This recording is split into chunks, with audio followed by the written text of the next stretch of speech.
If you like the video, make sure to like, subscribe, and comment for more videos like this. What is the most eerie and horrifying encounter you've had with paranormal entities or otherworldly horrors? Share your story that still scares the crap out of you. I was a kid, but I have learned recently that what I was seeing as a child was the entity known as Old Hag. I remember her in my doorway at night. I remember being too afraid to move. I didn't want to make a sound either. I would eventually fall asleep from pure fear. I was vocal to my family about this. I described what I saw as the old lady from Snow White with the apple was standing in my doorway at night. It wasn't every night, but often. I never got used to it. But it finally stopped, I noticed, in high school. I joined the Navy and brought my soon-to-be husband to my childhood home to meet my parents. We are sleeping, and he lets me know the next morning he saw an old lady at our footboard, just staring at me. He even talked to it. He said it was so weird because he knew it wasn't a real person, but he was looking right at it. But he told it to go away. But like I always did, I turned over and went to sleep. When he told me this, I wanted to leave the house immediately. He was completely unaware of my childhood sleepless nights. The worst paranormal story. I stayed at my grandmother's house that my father spent a large amount of time in as a kid. My father drove us there in one go and was understandably tired after a 17-hour drive. We all started to lie down, and my father checked in on us before going to bed himself. As he was talking, he stopped himself and told us to cover a large mirror or you will have nightmares. Now, nightmares from a mirror of all things sounded like a little fun to me, but my brothers, who were also sleeping in the same room, asked me to cover it. I did. I asked my dad about it before he left, and he said ghosts use it as an entryway. A week later, I brought it up with my grandmother, and she scoffed, saying, "Oh, this house isn't haunted." I agreed but told her that the reason I mentioned it was that my dad told me to cover a mirror. My grandmother then changed her expression and said, "Oh, the mirror?" Apparently, that mirror came from her grandmother. She worked as a nurse and took in those who were going to die but could not pay for care on their last days. So, she made her home into a hospice. Those who stayed in the room with the mirror saw things. A lovely old lady saw and heard a young lady come into her room and play the harp. She was thankful for the lovely songs, but no person was known, nor was a harp owned or heard elsewhere. A young boy found an older boy who played games with him and really knew his games. Lastly, a terrible woman, who refused to use the bathroom and shat in a cooking pot and then hid it under her bed, as well as argued with / issued everyone daily, saw, and this is her words, the devil that spat fire at her. The police were called, and she tried to accuse the nurse of trying to enter with the devil. I also got stories from my mother seeing the same young lady who played the harp, without her harp that time, and my grandfather saw the devil guy. My grandfather described it as a red man with horns that was too tall for the room he was in, so he, still standing up straight, bent his neck down to fit. It stared down at him and simply asked, slowly, "Why are you here?" I kept that mirror covered. Back in 2007, I saw a translucent humanoid in my Los Angeles home. I was living alone and attended college full-time. My college life was stressful. I was an international student from a non-English speaking country and had problems with communication. I missed many assignment deadlines and often skipped classes. One random day, I skipped my 8 a.m. class and stayed in my bedroom watching TV until early evening, maybe around 6 p.m. When I was going to make myself dinner in the kitchen downstairs, my home was a 2-story townhouse in Arcadia, I saw it. It was sitting on the carpet floor with its legs crossed and faced the opposite direction of my bedroom door. I felt a sudden dread and terror when it started to get up and turn around its body and walk towards me. I slammed the door and locked it from the inside and waited until the next day. It looked like the cloaking alien in the Predator movie. It had a clearly defined outline. My only paranormal encounter. So this encounter is my first and only time that I experienced something I couldn't explain, and I figured I'd share it. I don't like telling people this story often because, to this day, recounting the event makes me anxious. It was 10 years ago, and I was 15 years old. I and a couple of friends were staying the night at my best friend's house, and we had the house to ourselves, although we had to look after my best friend's sister, who was 3 at the time. So at around 9 p.m. my friends all went outside to smoke while I stayed inside to keep an eye on my best friend's sister. I was sitting on a couch with the TV to my right, and the sister was to my left on another couch facing the TV. While I was watching TV, I suddenly felt terrified. It was a paralyzing fear like I had come face to face with a dangerous predator, and so I looked over at the 3-year-old to find she was already staring at me, and she looked just as terrified with tears running down her face.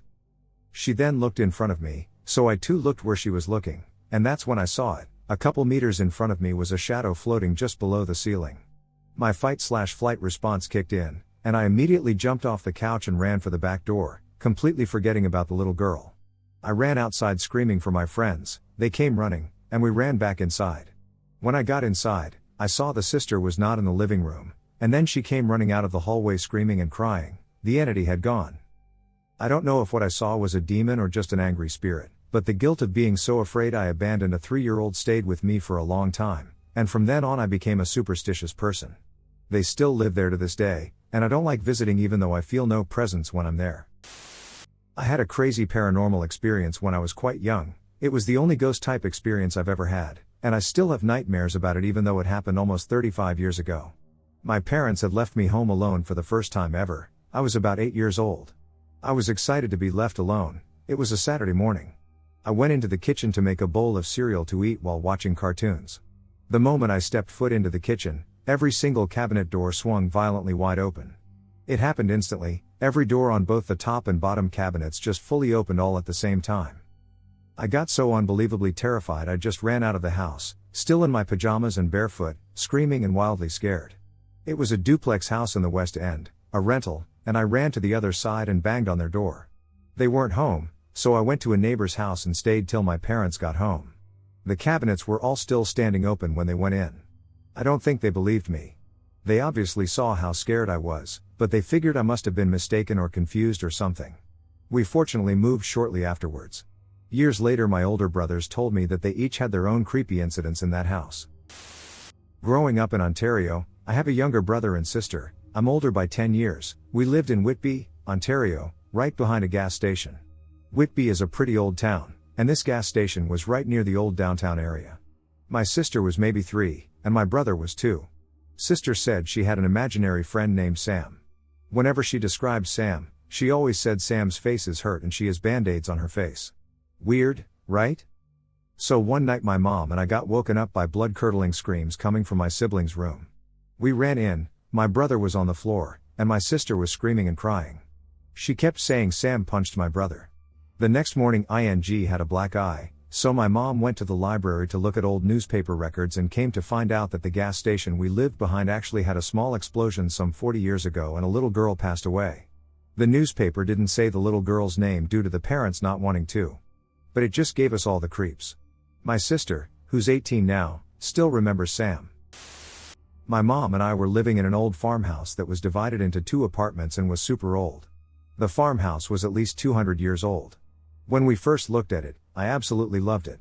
The floors and moldings were old, and so were the doors. Barnyard style for the bedrooms. Attic to boot. But there's a catch.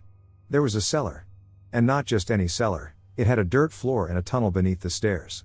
It was creepy as duck, but I just ignored it. We moved in and settled down. Made the place look great.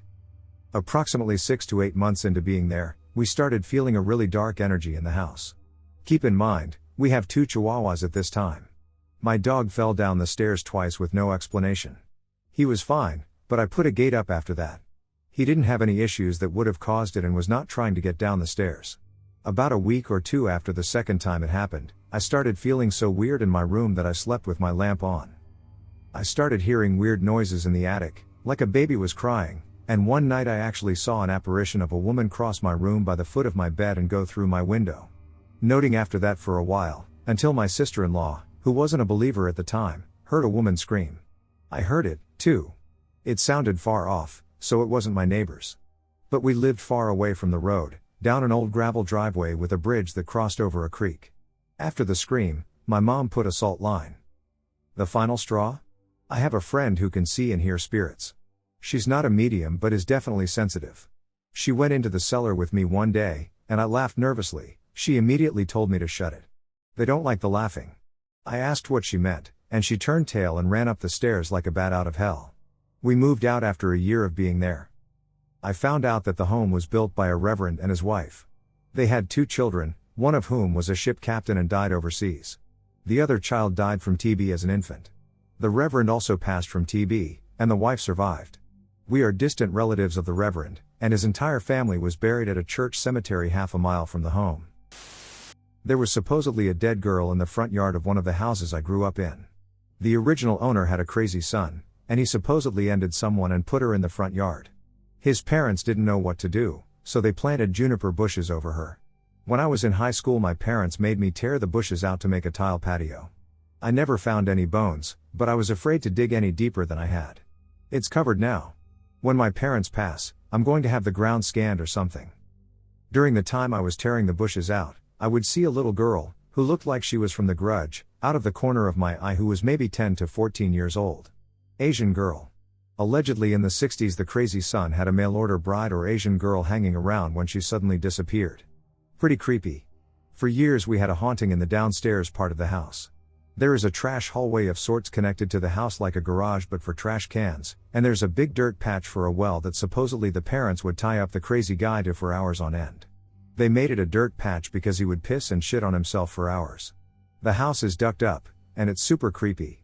The original owner's wife, the mom of the crazy guy, supposedly fell down the stairs there, and with 2 others in the house, they didn't find her for a week. Lots of crazy stuff. I witnessed it, but I don't remember it. When I was little, there was a house where I started seeing and playing with a little girl. My father refers to her as the girl in the pink dress for obvious reasons. I constantly played with her, as my father heard and sometimes even saw her. Once he was in the computer, a fireman truck toy started making the noises it made and started moving around in circles with no one moving it. No, it wasn't possible, it did it by itself. He said, "Play in the other room, please," and the truck stopped moving. We stopped seeing her a short time after we moved out of the house.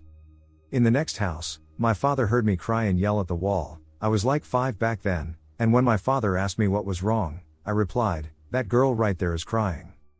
Another thing my father saw. My uncle died like 7 years ago because he got shot after an assault. My father stayed in the hospital one day until he eventually died. When my mother and my father went for the first time after leaving the hospital to my house, they both saw a black, human-like, extremely visible shadow that stared at them for, like, a minute. My father even asked my mother if she could see it to see if he wasn't crazy, and she said, "Yes, I can." I was 8 years old, and my parents moved us to the red apartments near Sir John A. MacDougall Elementary, Edmonton. The school gave me a sense of unease, but it also introduced me to new friends. The bathrooms were located in the basement near the cafeteria, evoking an atmosphere reminiscent of an empty 1950s mess hall. You know, the bolted down long picnic tables with over-lacquered wood and stainless steel roll-up shutters with jail-like concrete floors. Anyway, no one told me about the hauntings until 3 weeks in, when one of our peers peed her pants in class. She was too afraid to go to the bathroom and refused to drink fluids until she got home after that. No one made fun of her because damn, we knew what it was like. She had a terrible experience that she wouldn't share.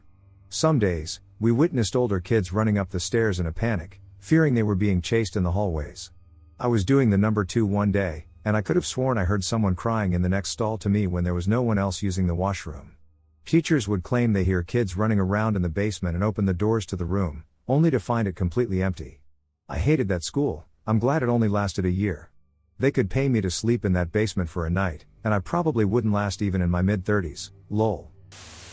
When I was around 7 years old, I was playing hide and seek with my cousin outside. At the time, my mom and I were living with my great-grandpa, and he had a shed/garage building that he had built himself decades prior. The entire property is surrounded by forest, and we live in Appalachia, so there was already a weird air about the place in general. The inside of the building was probably 20+ feet from the opening to the back wall and roughly 12 feet across. It was a plain dirt floor all the way to the back with a wooden platform against and covering the back wall with a small window above that platform. The shed had no internal lights, and it was dark during the day except for the sunlight coming from that window. While I was looking for my cousin, I looked inside the shed, and I remember looking at the window and seeing a man pop up from below and look at me. The man was very strange and abstract. He was black and white, like ink and paper, with splotches and stripes up and down his skin and clothing. It was as if his clothing was his skin too and was just shaped differently to give the appearance of clothing. He smiled at me and raised his hand to wave. His hand was gloved and had purple and green on it. I remember his hand vividly because it was the only thing on him in color. I remember feeling an intense sense of fear and immediately running away and inside my house nearby. I tried telling my uncle and my mom that somebody was out there, and even my cousin claimed to have seen him after the fact, but nobody followed up, and they just dismissed it as kids having an overactive imagination. To this day, I have no idea what I saw, but I am certain that I did. While I was living there, I had many other strange occurrences, including waking up to see my bedroom door wide open and then closing itself, hearing heavy breathing outside of my window while waking up sometime after midnight, and hearing the sounds of drums and chanting coming from the forest nearby. I would love to know if anyone has any similar experiences or ideas about this. My grandparents used to call me to clean the grave of my grandpa's parents before a big holiday, with a church procession over the graveyard, so it made sense. I was a teen with an alternative style, and most people working on their families' graves were frowning at me. But one old lady approached me, asking for help, as she couldn't do all of it herself anymore and had no family in the area. The friendly emo cringe wannabe goth I was, I dropped everything and went. We had a nice long talk while I basically did everything she needed done. We were there quite a while until she first asked for my name, and after introducing myself, I asked for hers. We chatted a little longer, then I left to tend to my own family's grave. She said she'd be there for longer, so after I was done, I came back, but she was nowhere to be seen. While looking around for her, I read the headstone for the first time. Yeah. Her ghost made me clean up her own grave. Wasn't mad, just a little sad for her that no one from her family would step up to do it, even if they lived like an hour away, as she said. When I was a child, I often observed an elderly woman dressed as a cook reproaching a worker on my wall as I was attempting to fall asleep. She would be shouting at him, wearing her chef's hat and wielding a wooden spoon, while he cowered in response. Her voice used to get faster and faster and scared the shit out of me. We moved house when I was 10. In the new house we were having dinner, and something about the old house came up, and my older brother said, "Well, I won't miss the cook." Shivers. "What?" I said. "Oh, nothing, I used to have this stupid dream," he said. My sister just looked at us. Turns out we all dreamt about / imagined the cook. Parents were freaked. We all were, really. My mom lived in a house in the 1960s that was haunted. She said that at night time she would always feel a baby's hands touching her feet. It scared her so bad. Another story of that same house was this one time the people of her neighborhood were having a block party. The house was completely empty when my mom went in to grab something. On her way in, she looked over at the wall where she could see her shadow. She suddenly saw another shadow behind her shadow that was holding a knife and went to stab her in the back. She screams and turns around, but there is no one there. She ran out of her home afterwards. One that happened to my dad in 2013. We lived in a rental for a few months that was haunted. We sold our house before we could find a home to buy, so we were always going to stay a short amount of time. We didn't leave because it was haunted. We didn't really know until about a month or so before we left, when I saw a little girl in white move from one room to another. I saw it in my peripheral and wanted to make sure I saw what I saw, so I immediately went to the room it went to. There was nothing there. I looked under the bed and in the bathroom too. Nothing. Anywho, when we were in the middle of moving out, my dad was alone in the house cleaning it. He said he suddenly heard someone say, "Get out. Get out. Get out." He got so scared that he ran out and didn't come back in until my mom and sister got there. He told them what happened, and they were freaking out too. They had to leave for the store, so they left. When they got back, all the lights had been turned on. They had turned them all off before they left. Oh yeah. And one time, in the middle of the night, my dad woke up to a little girl at the bedroom door peeking inside, looking at him. So terrifying.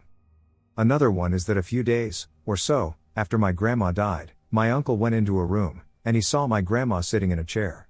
I can't remember whether they spoke or not, though. The same thing happened with my aunt, his sister. He saw her too. He got to my other aunt's house for my deceased aunt's funeral.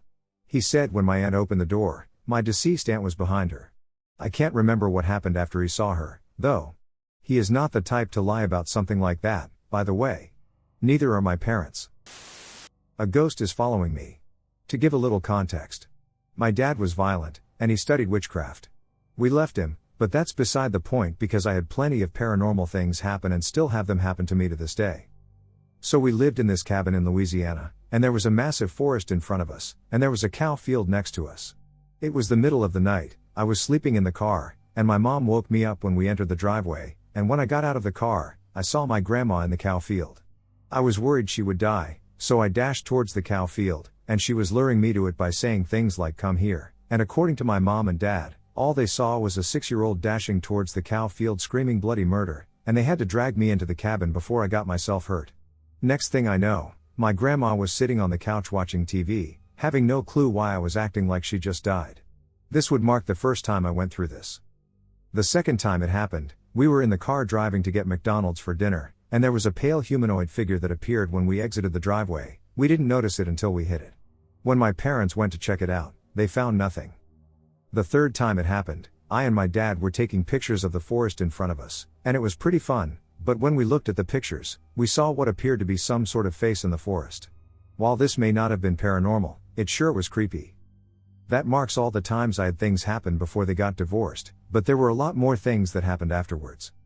So this time we moved to Mandeville, Louisiana, and we lived in an apartment complex with my aunt, and I saw some sort of black silhouette hovering above me while I tried to sleep. I couldn't sleep for a while because it felt too real. We later moved into an apartment of our own in Houma, and the complex was built a few blocks from a graveyard, so I and my mom joked about how it was haunted, but I think we spoke too soon because after a few weeks had passed, things started getting weird with flying objects, things going missing, things breaking, etc. We later moved into a house of our own, and weeks went by, and I had strange occurrences. I started seeing silhouettes walk around in the hallway. It got to the point where I started sleeping in the living room because I was too scared of my bedroom, though the silhouette never showed any signs of moving, let alone aggression. It just stood there and watched me. My mom convinced me it was my overactive imagination, so just when I got convinced, I decided to go to my room, and next thing I know, I saw the silhouette finally move, but it was going from my room to my mom's room. It felt too real, so I sprinted back onto the couch, horrified. I started getting used to weird paranormal occurrences happening later on. After 2 years of living with that silhouette, my mom got married to one of her old friends from college. He had 3 kids, and I was an only child, so this was new to me. So after a few weeks of getting to know them, I decided to sleep at their grandparents' house, and I looked down the hallway, and I saw a figure on all fours. I saw down the hallway. It was too dark to see any details of the creature, but all I know is that their only pet is a bird, so I doubt it was an animal. After a few months had passed, occurrences started happening in our house. So when I was home alone, I always heard strange things. I would hear footsteps, and when I investigated, nothing was there. I would hear the microwave, and when I went downstairs, it wasn't on. I would hear footsteps from the attic, but there was no longer a way to access the attic. I would even occasionally hear talking coming from nowhere, but usually I couldn't understand what they were saying, though. This was barely scratching the surface of paranormal/creepy occurrences that happened to me. But I was too lazy to write them all, so I thought I would share more accounts of other occurrences every once in a while. It might not seem crazy, but it was ducking eerie. Last year I was watching TV downstairs late, probably at 1 a.m., and went up to bed. My wife was asleep, and no one else lives in the house. I got undressed, and as I went to get into bed, someone shouted my name in a hushed tone. I thought it was one of my friends drunk outside my house at first, but the bedroom window was closed, and I sat confused for a second. Then, from the bottom of my stairs, louder and clear as day, my name was called. I went to get up pissed off, thinking a friend had let themselves into the house crazy late, but every cell in my body was telling me, don't go downstairs, so I just lay there confused. When I went downstairs in the morning, the door was locked as always, so no one came into my house. I know what audio hallucination is like and tired tricks of the mind. This wasn't that. Something called me downstairs twice. This one has haunted me for the past few years. A few years ago we were abroad on a hiking holiday and driving in a mountainous region with steep cliffs. We pulled over to a small lay-by for a short break to eat something, and when we took back off, my husband wasn't thinking properly, and in fairness was exhausted from driving for hours, and he accidentally pulled out onto the wrong side of the road and started driving. A few meters ahead was a corner, and on the other side, a sharp cliff drop with no barrier. A car came flying around the corner and was honestly centimeters away from crashing into us, which would have caused either us to fly off the edge of the cliff or could have ended the other driver. It all happened in a flash. We swerved and nearly went over the cliff, the other car careered around the road, and my husband managed to get us back on the road in a matter of seconds. I had a full-blown panic attack. We were both shaking and crying. All I could remember was hearing someone screaming for ages, and I realized it was me. It was the closest I had ever been to something like this. We drove in silence for an hour, shaking until we got to our hotel. So, the creepier and more unnerving thing that happened to us after this was when we eventually sat down at the hotel that night, my husband pulled out his phone, and it was like it had completely reset. The screensaver he had of us was gone, and it was changed to a generic blank screen, which had never happened before and has never happened since. Then, when we flew home a week later, our new enough clock on the wall that only had a new battery in it a few weeks previous had stopped, and the time was pretty much the exact time the near crash happened. As soon as my husband took the clock down to fix it, it started working again by itself, so the battery wasn't broken, and the clock has never stopped by itself since. I can never get it out of my head that we actually died that day in some parallel universe and just restarted into this one. This is a weird one. I have a cousin that was bitten and always had some strange occurrences. One time I was visiting my cousin's house, he was on his way home, and I was chatting with my aunt. My father is the handyman of the family. If you need something fixed, he is your guy. So I'm talking to her and ask, "Hey aunt, why has not my uncle fixed my cousin's door?" That door had been busted since I had memory of it, and she told me that my uncle was apprehensive about it, and I asked her why so. That's when she told me my uncle broke that door because they thought that a burglar had entered the house while my cousin was sleeping. They realized something was wrong because of my cousin's screams for help. When my uncle tried to open the door, it was unlocked, but it wouldn't budge, giving the impression it was glued or something. When he manages to bust it open, they find my cousin on the foot of the bed, whimpering and bitten. He said that the dark figures mocked him and bit him while he was crying. They took him to the doctor, where they explained that some of the bites were impossible to be made by himself. Also, the psychological evaluation, mandatory with kids to discard DV, said that besides the trauma of the encounter, there were no signs of hurt. That house felt weird, dark, and eerie. I was never able to sleep, not even one night over. My cousin hardened a lot after that and other weird things that happened to him. He became one of the toughest and most courageous dudes that I know. My aunt and uncle moved into an old farmhouse with their kids when I was really young. I would have been very young. The home was built before indoor plumbing, so the bathroom was added on, and there was an old well in the middle of it that was now enclosed. One night my family came over to visit. Not exactly clear on details here, but I had essentially drifted away from everyone else and was standing in the doorway of the bathroom. I remember there was a man standing by the well. His nose and hair were very red, like if they were bloody. I wasn't aware of the concept of a ghost, so I thought he was a clown with a red nose. According to what I told my family then, he motioned for me to come inside the bathroom and talk to him. He knelt down and put his hand on my shoulder and started talking to me. My aunt, who saw me in the doorway, asked who I was talking to, and I told her that the clown wanted to talk to her. The adults then freaked out and checked the house but didn't find anyone. A few weeks after, my aunt was babysitting me in the house. She caught me several times wanting to go up into the attic. I told her that's where the clown lived. I also ended up finding a photo of a man in the house and identifying him as the clown. It was the elderly man who passed away in the home. I never had any experiences at the house after that, but they built a new house in front of it, and they would often have mail razors and shot glasses go missing from the new house, only to end up on the same spot on the floor in the old house, which had been mostly torn down. Seeing a long-necked man in my local cemetery? I've lived next to a cemetery my whole life, and recently after dealing with several different kinds of spirits and demonic entities, I'm stumped with this new one. He's only shown himself to me twice, and tonight was one. He appears from the neck down as an ordinary man, regularly built with wider shoulders. But his neck is several feet tall, and at the top of his neck, his head is crooked to the side, like the bent neck lady in The Haunting of Hill House. Tonight when he showed himself, he demonstrated that he can move his neck to see me better. He bent it down to see around a tree, and I just stared at him in disbelief because, well, I mean, it was scary. We were using a ghost box, and my friend, who was in the Estes method, said, "Save me." When I asked from what, she said, "The long one." Has anyone here seen or heard any legends or tales of men with long necks or crooked necks and if they're malevolent or something?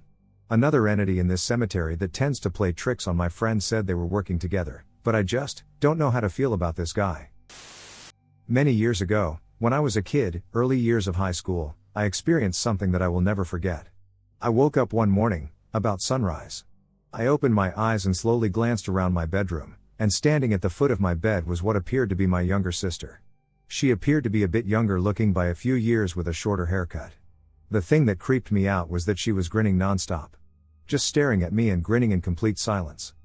Initially I thought it was actually her and she was just messing with me. I asked her what she was doing in my room. No response. What are you doing? No response. Go back to bed, no response. She just stood there staring at me with a grin, like something was really funny, not making a noise. At this point I started feeling super uneasy and a little scared, so I pulled the covers over my head and yelled at her to go away. I stayed under the covers for a few minutes and then looked again at the foot of my bed. She was still there, except now she was sitting at the end of my bed, with her head turned 90 degrees towards me and still staring at me with that grin plastered on her face. I was terrified at this point and went back to hiding under the covers and refused to look back again until I heard my family getting ready for school, work, etc. When I looked again, she was gone, thank God. Later that day I asked my sister what the heck she was doing in my room and why she wouldn't talk to me or leave. She had zero idea of what I was talking about and was confused by my questions. Then it dawned on me that I saw someone, or something, that wasn't her. It looked like her, but things were off about her appearance, and the behavior was so weird and unlike her. I tried to push the incident out of my mind because it was creepy as hell and scary, and I didn't like the idea of the paranormal being real, so I was in denial for a long time. But years later, when I experienced paranormal activity, poltergeist type stuff in a house I moved into with a sketchy past, as an adult, I began questioning that experience again. I don't know what it was, but it definitely wasn't my sister. I guess it was a doppelganger or something. I had other paranormal experiences as a child that also scared the living daylights out of me, but this was the experience that convinced me that something exists out there that I can't explain. My paranormal life. My mom's side is originally from Ireland, and they had my mom and a few others here in America. The men in my family are Christian, but the women practiced a pagan lifestyle, disguising it as Christian to avoid family issues. I have 6 aunts, and all the time we'd do strange things. For me it started at birth. I was born dead. I would have been my mom's 3rd stillborn. She also had 2 miscarriages. My organs were on the outside, and to get me out, they used clamps that ripped my face off. I have minor scars still. My uncle on my dad's side stayed alive long enough to see me born, and after being able to hold me finally, he passed away not long after. Mom mentioned that as I grew older, she would enter the room to find me standing in the crib, engaging in conversation and baby talk with someone. When I could talk, I told her I was talking to Arthur, my uncle, in a gibberish-like toddler response. This continued until they bought their first house, and we moved out of my uncle's house when I was about 7. From that day forward I would have dreams of a man I called George. I could never see him, and my dreams were always black. At first it was lots and lots of noise of different voices and screaming and talking. He helped me figure out how to close a lot off and focus on voices. It took a few years for me to realize they were dead people.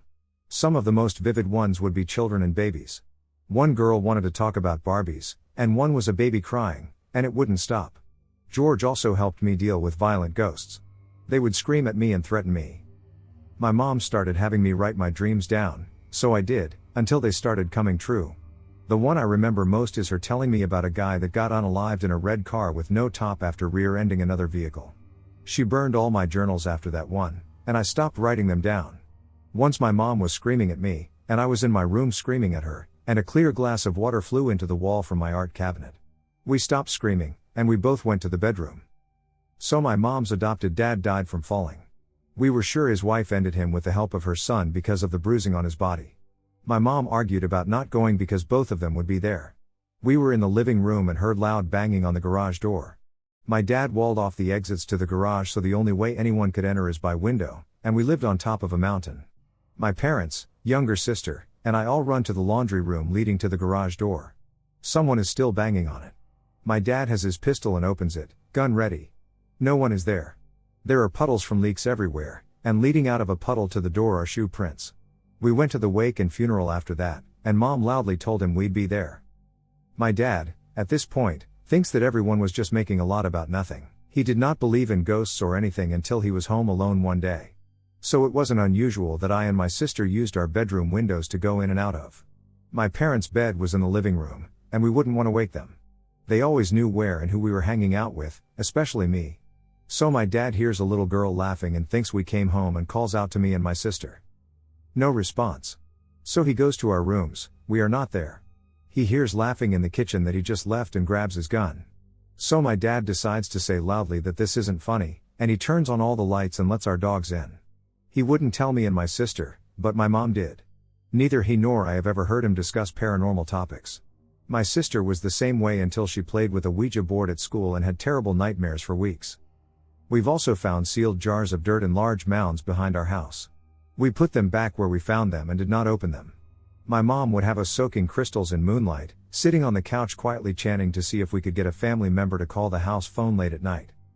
Then there was the man with no eyes and pale bluish-gray skin. He never spoke and was tall and lanky, like he had no hands and was never clothed.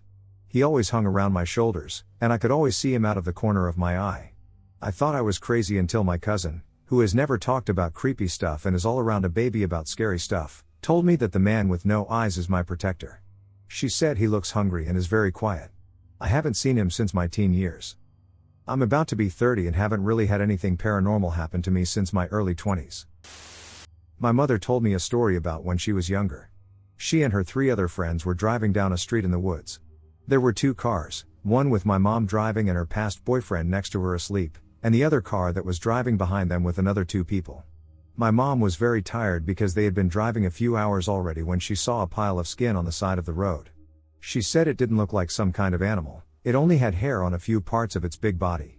She was terrified, and later on when she got the chance to pull over, she asked the friend behind her if she saw that too. She said yes. My mom said now that she's older and thinking about this situation, she would have probably turned back and checked it out. Still, she doesn't know what that thing was. Of course it could have been a dead animal, but what bigger animal had no fur? It took me some time to put this into words, but it is a true story that occurred to me personally in 2018. I was working part-time at a small hotel in Annaba, a coastal city in the east of Algeria, close to the Mediterranean Sea. It wasn't a luxury place, just a regular old building near the city center where travelers and businessmen used to stay. There was one thing everyone at the hotel knew: room 27.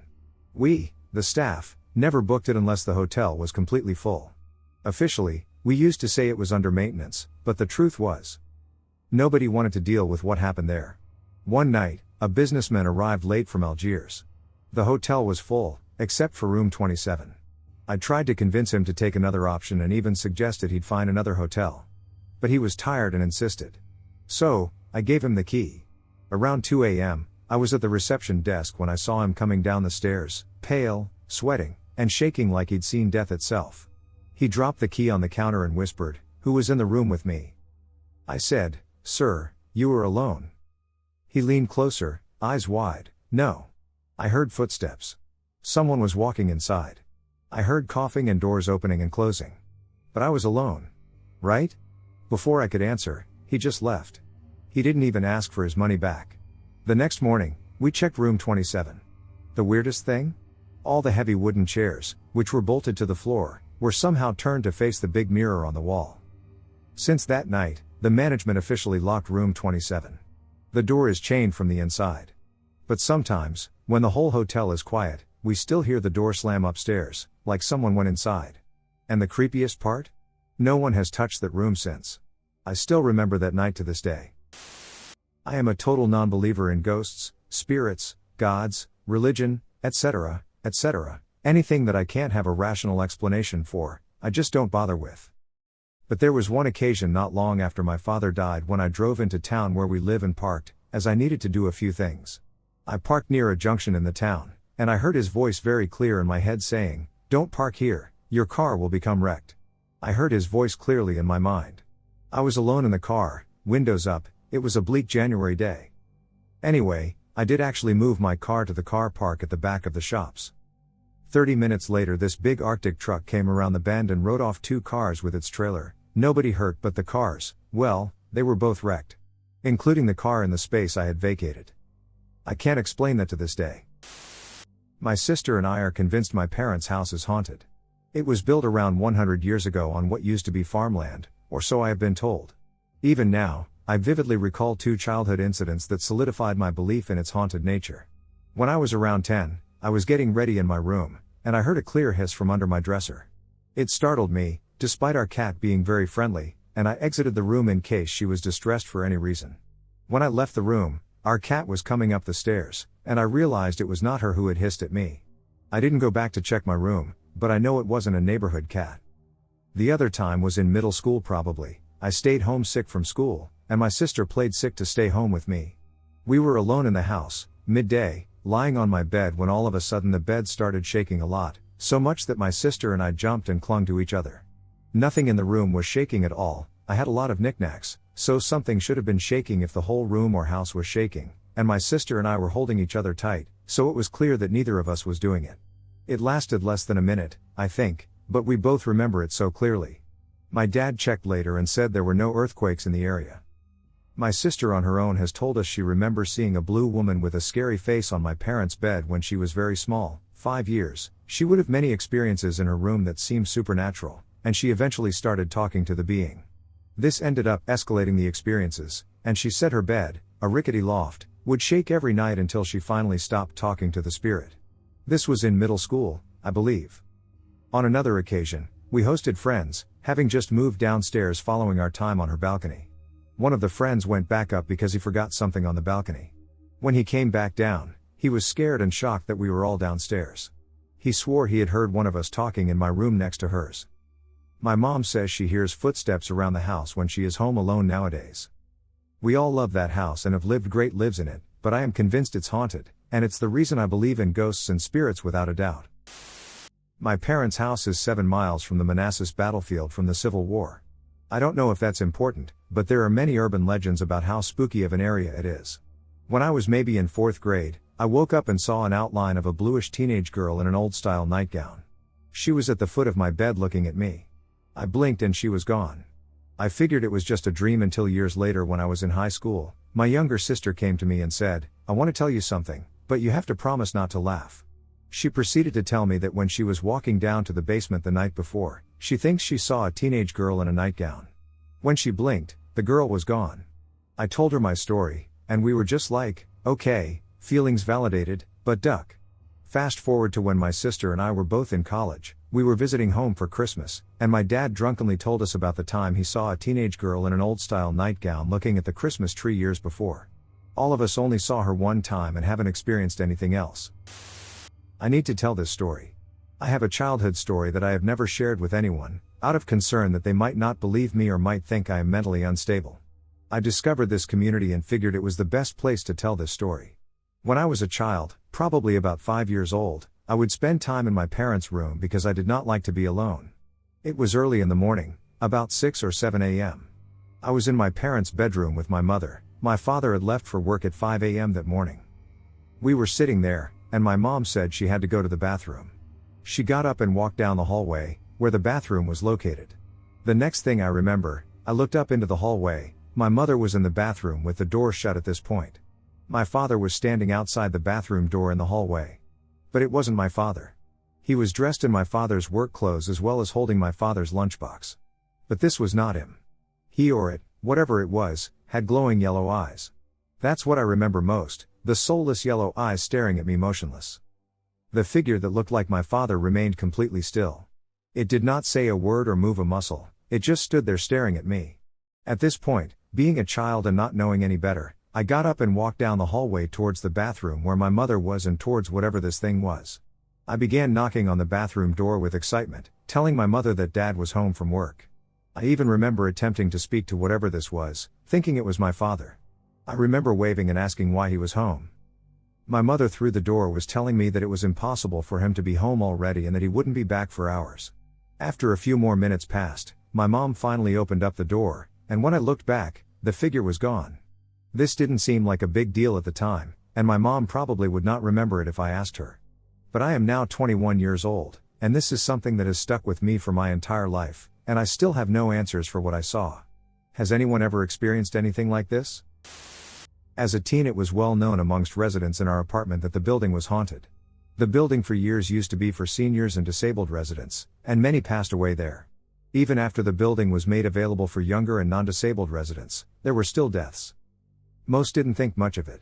Almost any place you live, someone has likely passed away there or very close near to it, after all. Most people just don't think about it on the daily, if at all. Our building did, however, like to remind us all not all had departed. Everyone who resided in the building, a 2-story, 4-apartment setup, had something paranormal happening. Smoke alarms would unscrew from their positions and fly across rooms or down halls. Some of the neighbors tried duct taping the things up, only to have them ripped down and thrown shortly thereafter. People's storage closets would open and objects like picture frames, or more often, things left by a past resident who passed away, would come launching out. The former possessions would fly 12 feet from one end of the main room to the other. The bottom left corner apartment was particularly known for this, as it had the most regular deaths even after the building was converted. 3 different residents passed away in there in less than 4 years. One would move in and die, and another would move in a few weeks later. These events weren't every day, but they happened nearly weekly. I personally would see our smoke alarms come undone and drop or go flying down our hall. Occasionally I'd even have my hair pulled once in a while. The worst was right after we moved in. I didn't like the back of our hall.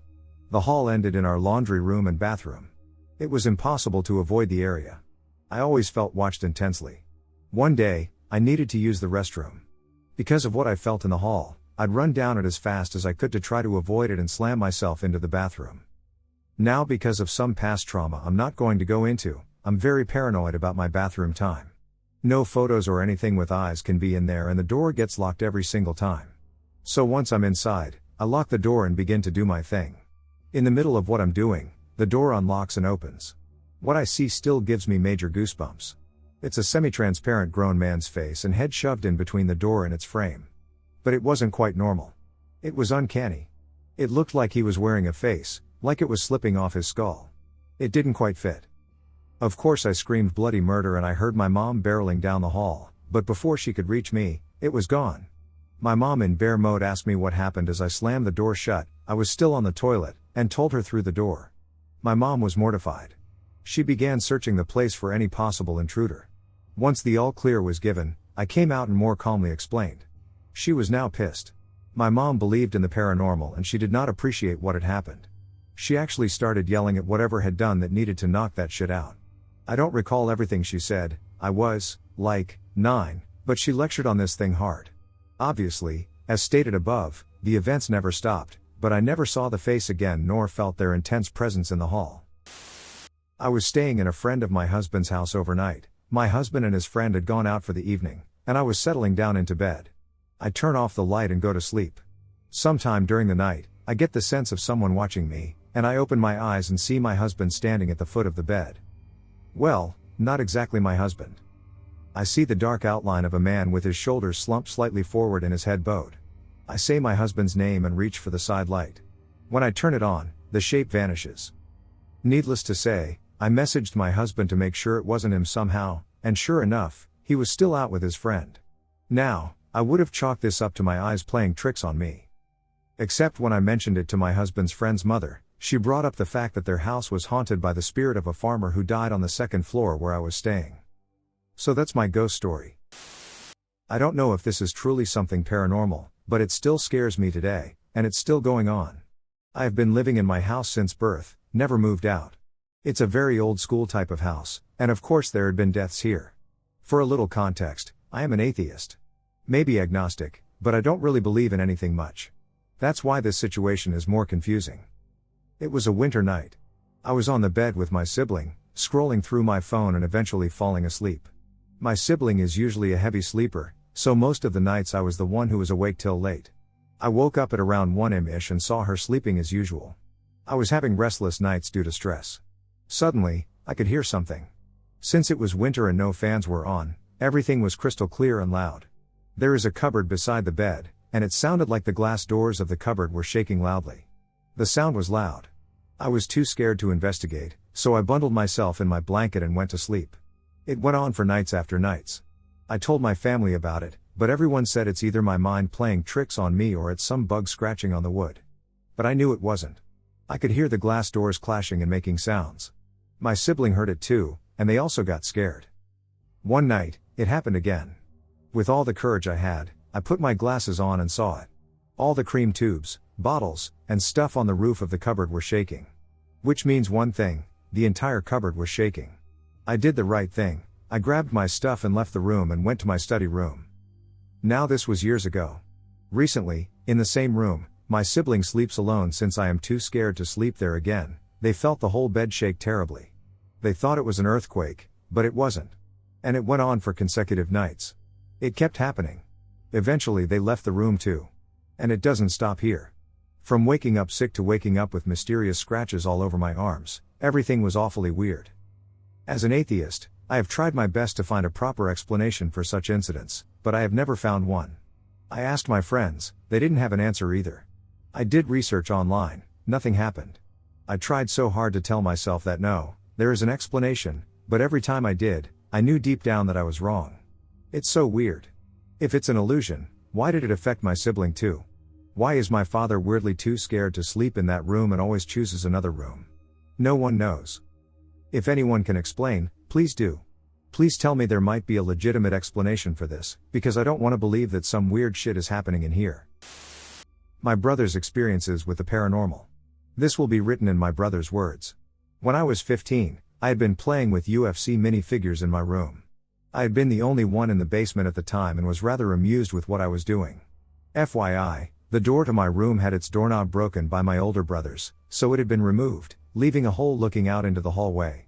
Sitting facing the door, on the left was a bathroom and on the right was a short hallway leading to a staircase. And through the hole I could see the door, which was usually closed, leading into my older brother's room. While I played, out of the corner of my eye I noticed something move past my door into the dark bathroom to the left. I had thought it was possibly one of my family members, so I had gotten up to check my assumption. To my shock, there was nobody in the bathroom, and there was no one in the basement other than me at the time. Another story, one that to this day weirds me out as a 20-year-old man, was that I had been in that very basement and heard the sound of scratching in the cellar below the stairs. I had been interested in the noise, thinking it was a rat or some other animal, so I entered the cellar and began to move the boxes around looking for the source. I'd like to say I'm aware that the animal itself could have easily hidden from me due to my age, but I was smart enough to look for other signs of life in the cellar. I searched for a few hours to find nothing, no rat or mouse poop, nothing. And the last experience I've had was the most recent one when I was around 17. My family had moved into a house that hadn't been finished, for the father of a family who had begun to build the house died before he could finish it. So my stepdad, older brothers, and I all helped build makeshift rooms in the basement. And for doors, instead of installing actual doors, we had put curtains leading into each room. One night I had been sleeping and woke up randomly at 3:30 a.m. I know this because I checked my phone before laying my head against my pillow again. I heard loud footsteps on the first floor. The footsteps bounded to the staircase and all the way down to the cement basement where I lay in my bed in shock, and to my dismay, whatever or whoever it was ran up to my curtain and ripped it to the side. I stared at my wall, contemplating turning on my flashlight to see who it was, but I was frozen in fear. I then heard the curtain fall back into its normal resting place before hearing the footsteps run back up the stairs and cease above my room. I had gone to the curtain the next morning and noticed a couple bloody fingerprints and then asked the entirety of my family whether they had come downstairs last night. They all said they had not and were rather confused, but after I showed them the bloody fingerprints on the curtain, they knew I wasn't making it up. Most paranormal moment in my life so far. There's a place in Kaysville, Utah, called Kays Cross. I'll let you research the full history of the place, but basically a guy started a cult and claimed he was Jesus. He got ended for some reason, and someone made a stone cross for him in his honor. A lot of evil things happened there, so someone blew up the cross. No one knows who it was to this day. These days it's owned by some family that keeps it very private and doesn't like trespassers. The place was even on Ghost Adventures. Anyways, I have gone there a total of 3 times, 4 if you count the time I got caught about to trespass, but the only time something really happened are the first time and the third time I went there. The first time I went with 2 of my friends, Mike and Gary. We always had liked to ghost hunt, and we have gone to a cabin in the woods that was apparently Ted Bundy's. Anyways, it was June, and we had just watched the Ghost Adventures episode and thought it would be easy to sneak onto the property and see the cross for ourselves. We drove 20 minutes and finally arrived. It is literally the sketchiest place on earth. We cut through the little orchard next to the property and found a trail that we thought led to the cross. This is when stuff started going down. I heard a woman faintly yell my name. It was clear as day and seemed to be coming from the cross. Whatever, I thought. Must be some kids playing games, and my imagination made it sound like my name. My friend Gary then says, "Dude, that was your name." Mike didn't hear it, so we ignored it and kept walking. We eventually got to this well that had satanic symbols spray painted on it. It looked pretty cool until we looked down the well. There was a very large black duffel bag full of something. Probably a body bag, Mike joked. We all nervously laughed but were all kind of freaking out a little bit. We walked further down the path. As soon as the remains of the cross came into view, Mike had the worst panic attack I've ever seen anyone have. Mike is a tough guy and is usually really chill, so this was really freaky to see happen. He kept wanting to leave, but I and Gary kept going. We got to the cross and stopped to look around. We started hearing whispers coming from all around us. We could see very faint images of tall black shadow figures all around us. We immediately booked it back the way we came. More shadow figures were standing in the woods all the way down the trail. It felt like they were laughing at us as we ran in fear. We eventually got back to the car and drove all the way home without saying a word. Now, fast forward to last week. My cousin, Seth, was in town from Colorado, and he had heard my story that I had just told you. He wanted me to take him, so I drove him up there. When we got there, I saw Mike had texted me saying he and Gary wanted to hang out. I told them what we were doing, and they said they would be there in 30 minutes. When they finally got there, we planned how we should get in. We had heard of a back entrance to get to the cross, so we wanted to try that. We drove around and finally got to the back entrance. We had to jump a wire fence and a broken barbed wire fence to get there. The area was basically a big hill with long, dry grass. We followed the small path up the hill. We looked at the map on our phone and decided that the fastest way was to cut through a thick group of trees that was where a stream used to be. It was lower than the hills, so getting down there was a little bit tricky. We walked into the trees and slowly worked our way through them. Gary was in the front, then me, then Seth, and then Mike. We were almost out of the trees when we heard footsteps off to the left of us. We stopped to listen. About 10 feet away we heard 2 footsteps, then the loudest snap ever, like someone broke a huge tree branch. "What was that?" Seth asked. We all turned around and walked out of there, back up the hill. We gathered ourselves and decided to take the trail around the trees. As we were walking, Seth and Mike said they kept seeing someone duck into the tall grass when they looked back. Someone was following us. We kept waking, trying to stay aware of our surroundings. We were almost past the trees when we heard footsteps again. We looked into the trees and this time turned on the flashlights on our phones. We could see pretty far into the trees, but we saw no one. We heard more footsteps and decided that was enough. We ran back to the 2 fences, hopped them, and got into our cars. I don't know what was there those days in those trees, and I don't know what keeps making me want to go back, but I do plan to go there again someday. When I was a child, my brother slammed a door on my foot as I was coming through the doorway, and it popped the whole nails off 3 of my toes. That sucked enough, but then I had to pull the door back over my nail-less toes. After that, for years, I always looked through the hinges of doors before I entered, if possible, to make sure he wasn't going to do it again. A few months later I go upstairs to chill in my room for a bit. My whole family is downstairs watching TV, and on instinct I check through the hinge gap to my room. I swear there was like a floating, glowing white, formless figure in the middle of my room. I screamed and ran downstairs. It took me about 5 minutes to calm down enough to explain what I saw. Sent my brothers and dad upstairs to check. I refused to let my mother go up for her safety. I haven't seen anything similar to it since, but I know I saw something. The scariest night of my life at a house owned by my friend. This incident is a true story. My friend bought an abandoned house that was next to his for the property a few years back so he could have the right of way. A gunsmith in his 70s, who owned the house, ended himself in the basement. The house is ancient and was built around the 1870s, with true timber beams. I went into the home on an investigation with my friend, along with 2 other friends who had never been on an investigation. We went onto the top floor of the house and started asking questions. Immediately items started being thrown, a box of nails at one of my friend's heads, and an unknown item at me that struck the window I was near. We left in a panic. My buddy and I, after a few minutes, decided to go back up. I had found a large broken Maglite flashlight and placed it on a bookshelf in the middle of the room, standing up. Within about 30 seconds of placing it there, it was thrown 6 to 8 feet across the room. We all backed up near the door. There were 4 of us in the room at this point, and all of a sudden the bookshelf in the middle of the room started rocking side to side as if 2 people were passing it to each other. We all ran out of the house, freaked out. I went back in a few months later, and it was much calmer. Since we were the first ones in the house, I believe the spirits inside felt threatened by our presence.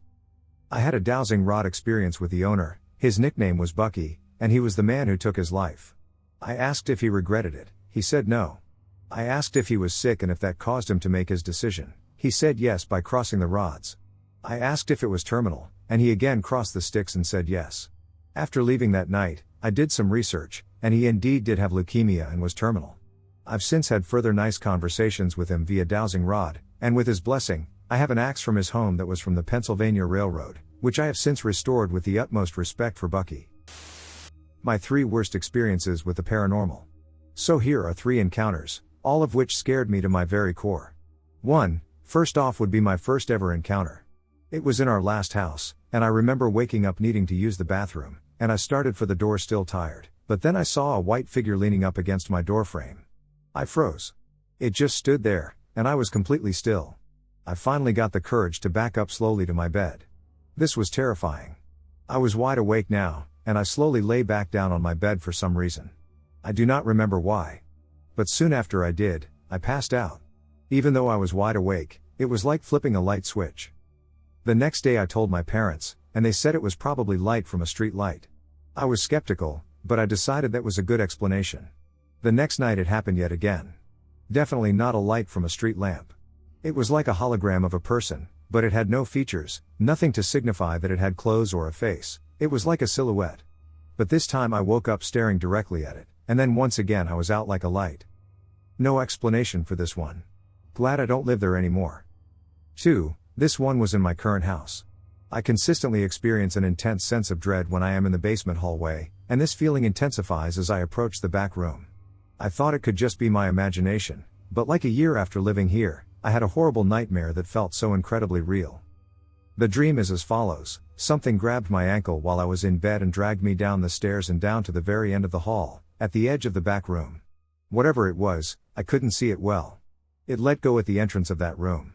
I got up and looked into the room, and there was a short lady standing at the center of the room. Her hair was floating, however, like she was underwater.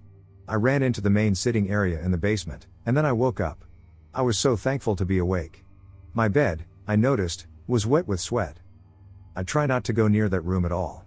I, however, am sitting in the bar connected to the main sitting room, and I keep looking over my shoulder as I write this. Noted, my two homes are very close to each other, like a block or two, and I have the suspicion that it is a civil war. I live in America, a battle site, or something. 3. This one was at my cousin's family's new house, which is really old and Victorian style. It looks like a textbook haunted house. But I remember I was walking down their upstairs hall that led to their old-fashioned wooden staircase with a really fancy handrail. Anyway, I'm getting off track. I was walking past my aunt and uncle's room when I heard whistling from inside. I called out to one of my cousins, and the whistling had stopped. He came up the stairs to where I was and asked what I needed, and I told him what happened. But we shrugged it off. Later that day I learned that that's where one of the house owners died. And I learned that one of the people that lived there had died in the garden of unknown causes. But that afternoon, we were exploring the house and went up to the attic. I and a few of the other cousins were joking around and acting like idiots when most of us saw a black figure at the far end of the attic. We shined a light on it, and the oldest of us actually screamed.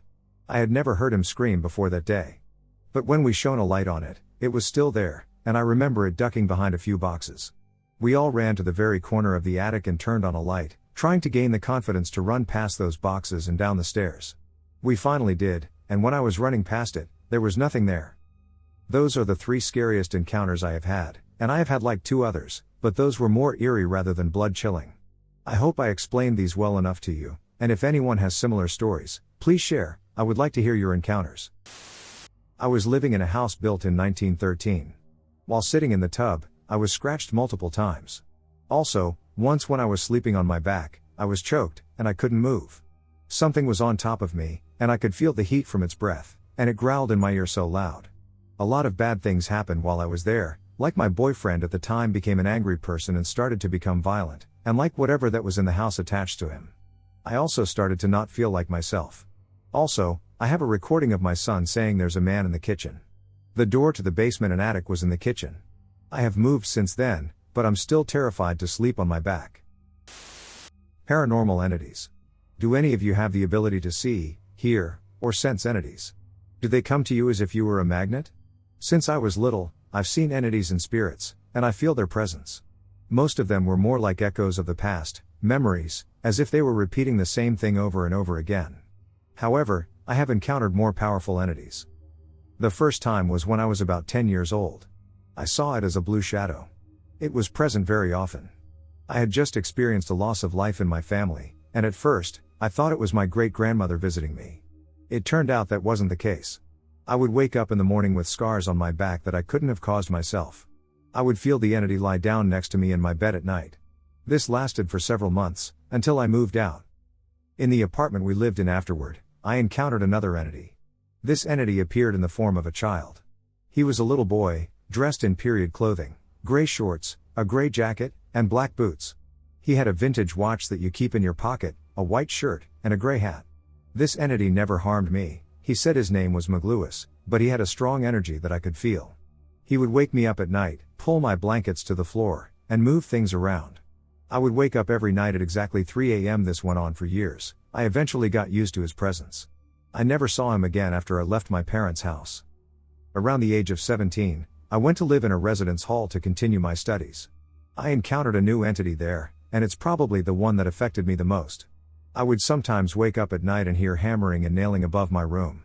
I went to complain to security that the person who lived above me was making noise, but they told me it was impossible since no one had lived there for several months.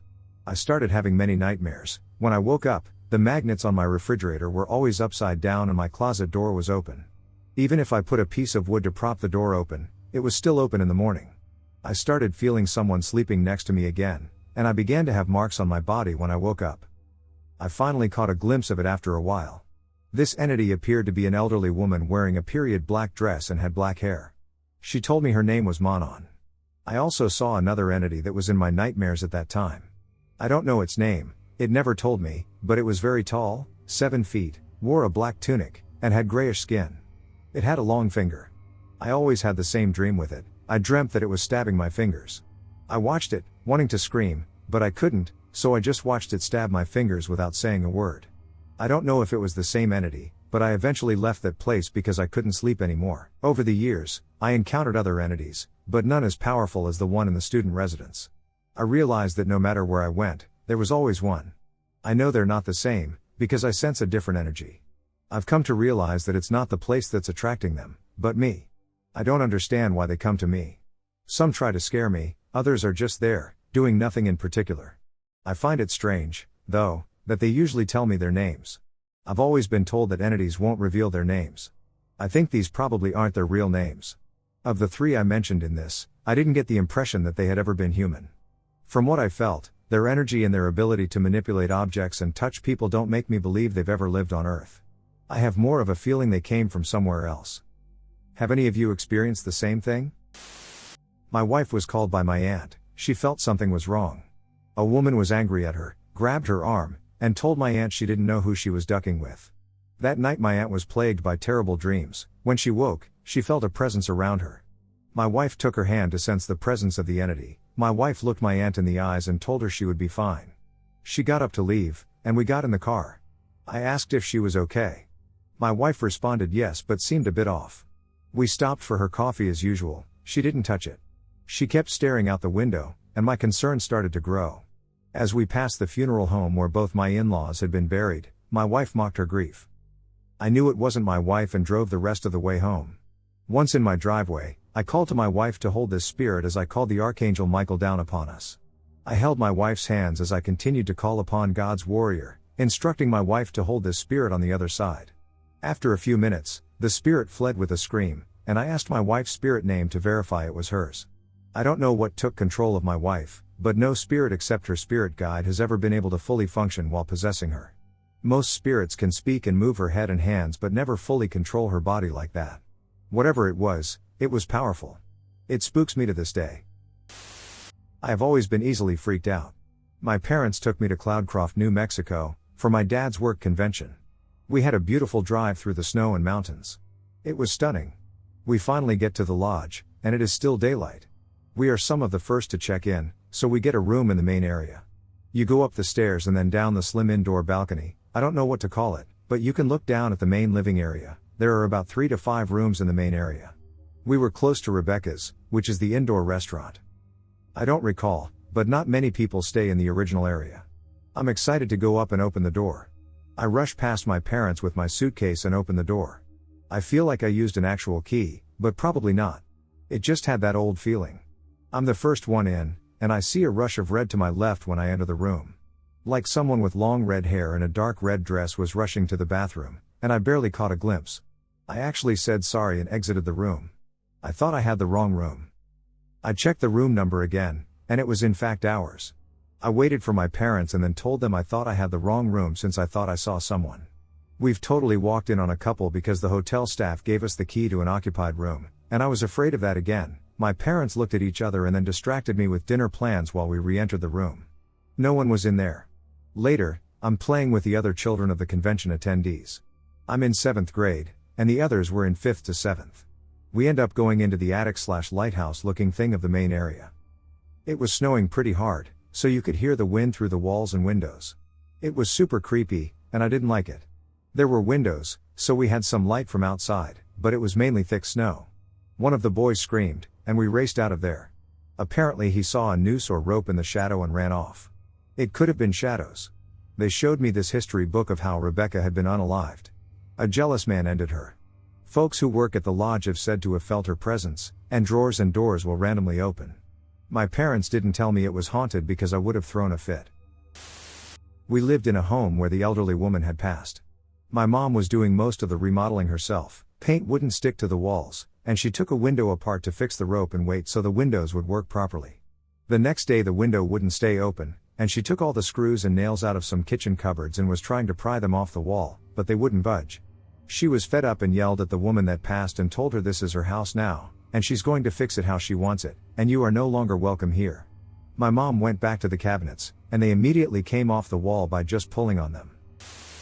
So the majority of my family are believers, so that's probably why I believed in the paranormal to begin with. I'll start with my first and most experiences at my grandparents' old farmhouse in England, which dates back to the mid to late 1800s. So the first paranormal experience I had, I must have been about 9 or 10.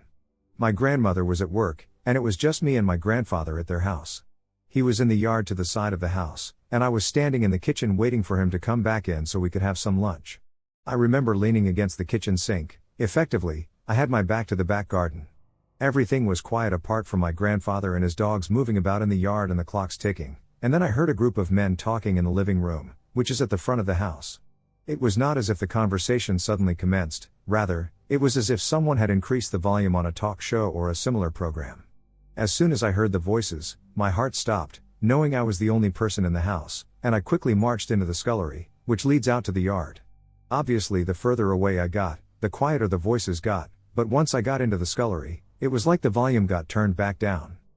The next experience I had was at my grandparents' again, and I must have been in my early to mid-teens. It was evening and dark outside.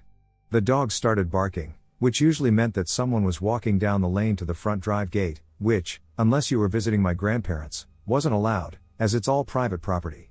I said I would go out and have a look to make sure there wasn't anybody there. There were 5 German shepherds there, so I wasn't concerned about being in danger. I grabbed my granddad's new torch, which he kept going on about because it was 1 million candle power, and to be honest, I wanted to see how powerful that was. I went through the kitchen, then the scullery, out into the yard at the side of the house, where the dog sheds are. Right away, the dogs were by my side. I went out the back of the yard and then right, round past the garage to the end of the drive, not seeing anyone. No lights, nothing. Standing at the end of the drive, I shone the torch down it to the gate, the house on the right, and a dry stone wall on the left. Nobody there. I was just about to go inside when I saw a pearly white mist, but solid, like a really dense fog, in the shape of a woman, wearing one of those big Victorian dresses with the whalebone corsets, walk out of the living room bay windows, across the drive, and through the wall on the other side. Thinking the light was playing tricks on me, I looked down at the dogs, and all 5 were watching this figure. I go back in and tell my grandparents, and they don't seem too fussed. Their response was something like, "Oh, did you?" And that was it. The next couple of experiences are quite brief, you'll be glad to know. A year or 2 after that I was at my grandparents' again. It was evening again and was around dinner time. I was walking from the kitchen to the living room to inform everyone that dinner was ready while assisting my grandmother with the meal preparation. As I walked past my grandfather in the hallway, I caught a glimpse of a small white dog scuttling between our legs. At first it didn't really register, and then I realized there wasn't a small white dog. My grandparents have never owned anything but German shepherds. I mentioned it to my grandparents over dinner, and they said that when they moved in and started landscaping the back garden, they found the skeleton of a small dog. Thereafter, they would occasionally see a small white dog flitting round the house. This one was a few years after the previous one and wasn't at my grandparents'. I was at a friend's house and decided that at 1 in the morning it was late and I should probably go home. As you come out of the village, you pull onto the main road, which is still a country road, which takes you all the way to the town I used to live in. Driving along the straight, parallel to his village, I see a misty white figure walk out in front of me, not in a rush or anything. I slam my brakes on, my wheels locking up, and skid to a stop past where I saw the figure. Thinking I had hit someone, I got out and checked under my car, both sides of the road, and behind it and found nothing. I checked the front of my car, and there's no damage whatsoever. I get back in and run through what just happened in my head. I remember seeing the figure and then nothing, no jolt, no sound of impact, nothing. At that point I just drive home and go to sleep. Turns out, I wasn't the first person for that to happen too, and there are reports of a ghost horse that runs down the road about a quarter of a mile down the same road. So the last significant experience I'll put here was one that happened to me and a friend when we were about 18 or 19. We were idling, and for some reason, we decided to undertake a brief ghost hunt. So we drive to a ruined manor house near where I lived, Minster Lovell Hall. Look it up. It has some strange stories. So we're going through, taking pictures and trying to get anything to communicate. We get out back and are looking down towards the river. The main hall is behind us, the river in front, and the chapel, which is part of the building, to our right. We turn and look towards the chapel, and there are 2 trees between us and it. One is at our 11 o'clock and the other is at our 1 o'clock. As soon as we turn to look, we both see a black figure run between the 2 trees at a ridiculous speed. First from the tree on the left to the right and then back again. We look at each other to validate what we both saw. Without saying anything, we walk over to the trees, and there is no one there. The best bit is there was fresh snow on the ground, and there weren't any footprints anywhere near the trees. My friend tried to run between the trees to try and recreate what we saw, but she just kept slipping on the snow. We left shortly after that. So those are my main experiences with the paranormal. I hope it wasn't too long-winded for you all. Obviously I've heard the typical footsteps, knocking, etc., but nothing I saw is a big deal. My experiences with the paranormal so far. I've had 2 experiences in my lifetime so far. I am currently in my 30s. The most recent was about 2 years ago. I lived alone in a 1-bedroom apartment in California. In the weeks before the event, I consistently sensed someone watching me as I lay in bed before drifting off to sleep. One night, I woke up just past 3 a.m. with a renewed sense of surveillance. I lifted my head off the pillow to look towards my door and immediately felt a hand smack the side of my head and push it back into the pillow. Completely freaked out, I jumped out of bed and turned on every light. Ran around my whole apartment and found nothing. I was alone. However, my first experiences happened when I was around 12 years old. My family and I, mom, dad, and sister, had just moved into a new house in Colorado. The weird stuff started happening on the first night in the new house. I had a bunk bed at the time. The top bunk was the bed, and the bottom was a desk. On the first night shortly after I got into bed, I felt the whole bed start shaking. It felt as if someone was grabbing one of the bedposts and was violently shaking the bed with their hands. It lasted about 5 or so minutes. This happened every single night that I slept in my bed in that house. I tried explaining to my parents what was happening, but they brushed it off like I was crazy. They never believed me. A few months after moving into the house, my alarm clock would start going off at random times in the middle of the night. And always at a different time. My father was becoming increasingly angry with me for disturbing his sleep. However, at that point in my life, I never utilized the alarm function on that clock. I had never physically turned on the alarm. As much as I pleaded with my parents, they never believed me. I should also add that my sister had an identical bed in her own separate room and never experienced her bed shaking or anything else weird. We only lived in that house for about a year and a half, and immediately after moving, all of those experiences stopped. That bed never shook again. The alarm never went off again. Years later my dad would admit that he experienced some weird things in the house as well. Never mentioned it for fear of embarrassment. On one particular night he heard a loud noise in the hallway in front of my room. Being a work night, he was pretty upset, thinking I was messing around late at night and had woken him. He got up out of bed and peeked his head out the door. He swears he saw a shadowy figure standing in front of my door. Completely freaked him out, and he immediately jumped back into bed. Made me question him why he never believed me when I was telling him all the stuff going on in the room at the time. I think he just refused to believe anything like that could ever be real or possible. Those are my experiences with the weird or paranormal. I have only told a couple of people outside of my family. I was uncertain about the reactions and treatment I might receive from others. I figured this could be a safe place to finally express what I've dealt with. My encounter with a shadow person in Bondsville. This happened in 1994 when I was about 11 years old. We lived in a duplex in Bondsville on Stewart Street. The house was 3 floors, and on the second floor I was lucky enough to have a secondary living room set up. I had a papasan chair and my own TV where I could play SNES without my family telling me to turn it off, which was basically heaven for a young gamer. One day I was in the papasan chair playing Final Fantasy II, and I had the intense feeling that I was being watched. I was home alone, this was the 90s, after all, which made this feeling extra creepy. The hairs on the back of my neck did that tingle and stand-up thing. I say I felt like something was watching me, but that's not truly conveying how it felt. I knew something was watching me. Behind me was the set of stairs going up to the third floor, with an open banister like a large L. It led up to my parents' bedroom and my sister's bedroom, so I never went up there. I remember turning my head around to the left while I was sitting in the papasan chair and seeing a humanoid figure holding onto the tall side of the banister and peering out at me. It scared the absolute shit out of me. I remember seeing its hands as it held onto that banister. They were long and just devoid of any detail. I stared at it stunned for what felt like a minute tops before it backed away up the banister very quickly. I know this sounds weird, but I felt like it knew I shouldn't be looking at it, and it went away with a quickness. I also had the weirdest thought that it was me watching myself, which to this day has never made sense to me. I sat in that papasan chair absolutely dumbfounded at what I had seen. I knew it was real even though it didn't make any sense. The really crazy shit happened that night when I woke up from a nightmare where I was running from my bed to that staircase and banister, trying to catch the shadow person I saw. It was one of those nightmares where you just know something bad is happening, but you can't stop it. When I got to the middle of those stairs in my dream, there were 4 shadow people waiting up there. I remember finally being able to control myself and running back to my bed in the dream. I pulled the covers up over my head and stayed under them for what felt like minutes. When I finally felt like they were gone, I pulled the covers down, and the 4 of them were standing over my bed, 2 on each side. I was absolutely terrified and hyperventilating. The next thing I remember, I woke up, and it was morning the next day.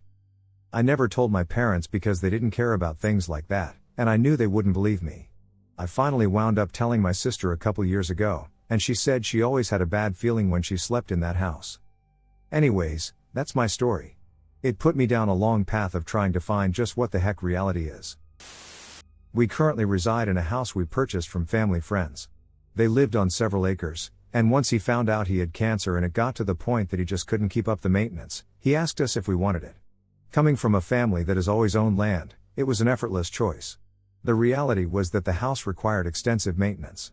I needed to dedicate an entire month and every weekend to properly organize and complete the house.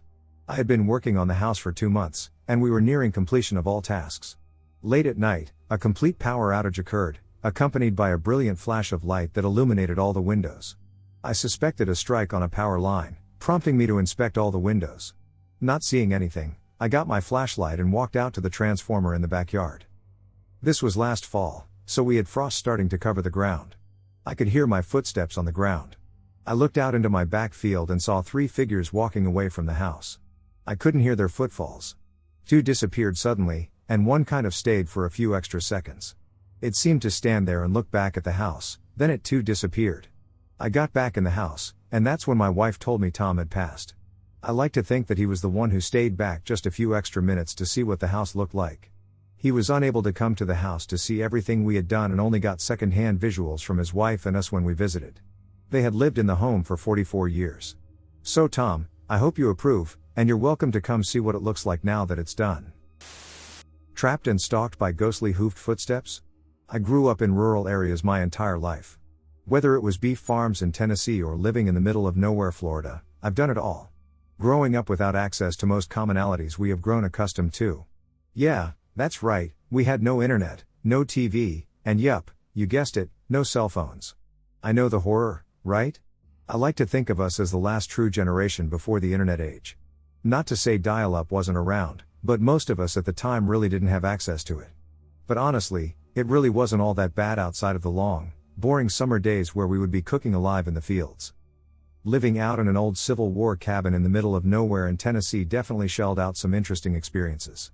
This story is going to be one of the many I may share, that is, if you all enjoy this one, that is.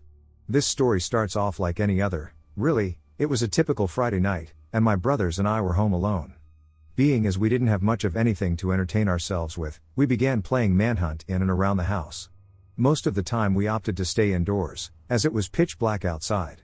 For a bit more context, our cabin was situated on top of a rather steep hill that had a long winding driveway running down it.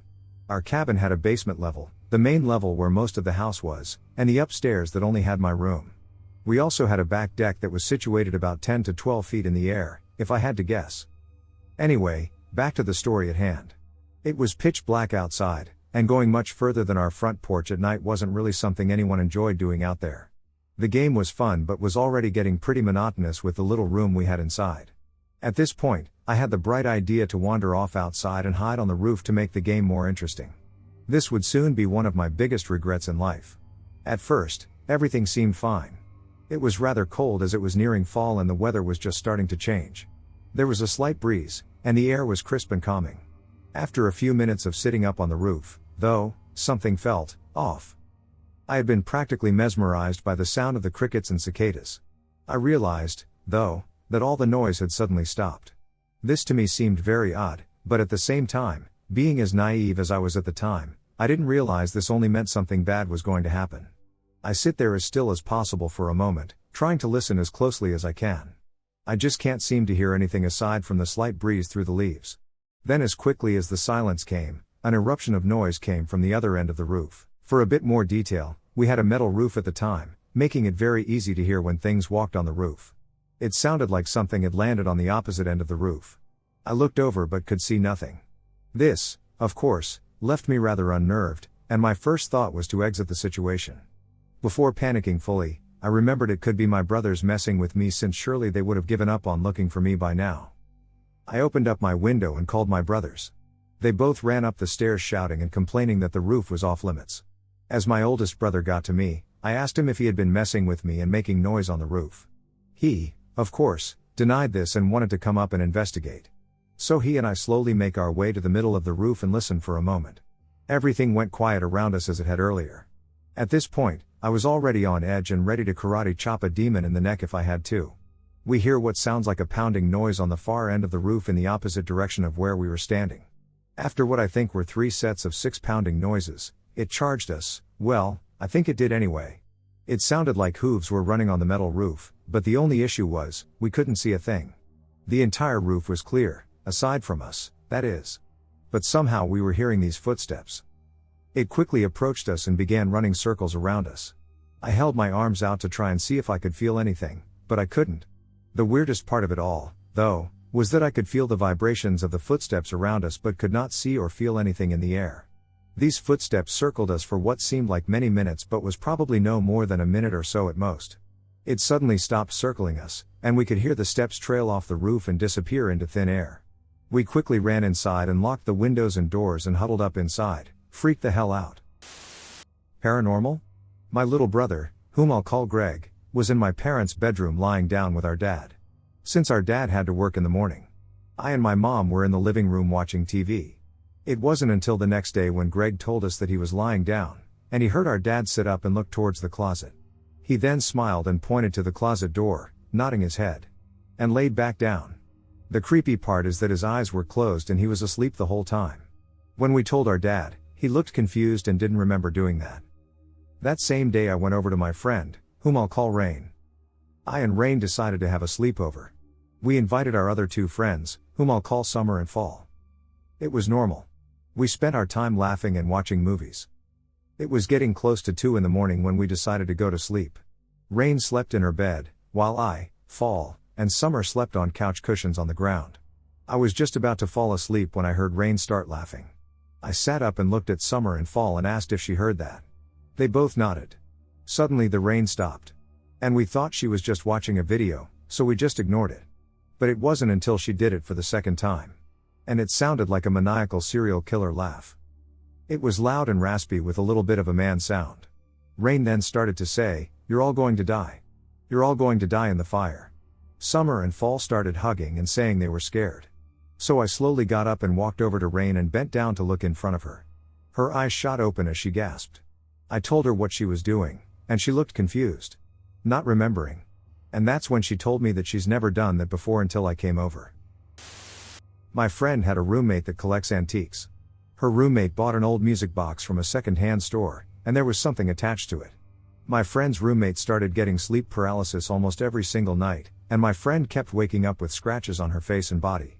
I was in her room one day, about a week after all this stuff had started, and I watched multiple things get flung off of their bookcase. The items did not simply fall from the bookcase. Each item had an arc to it as it fell, like something smacked them or pushed them off.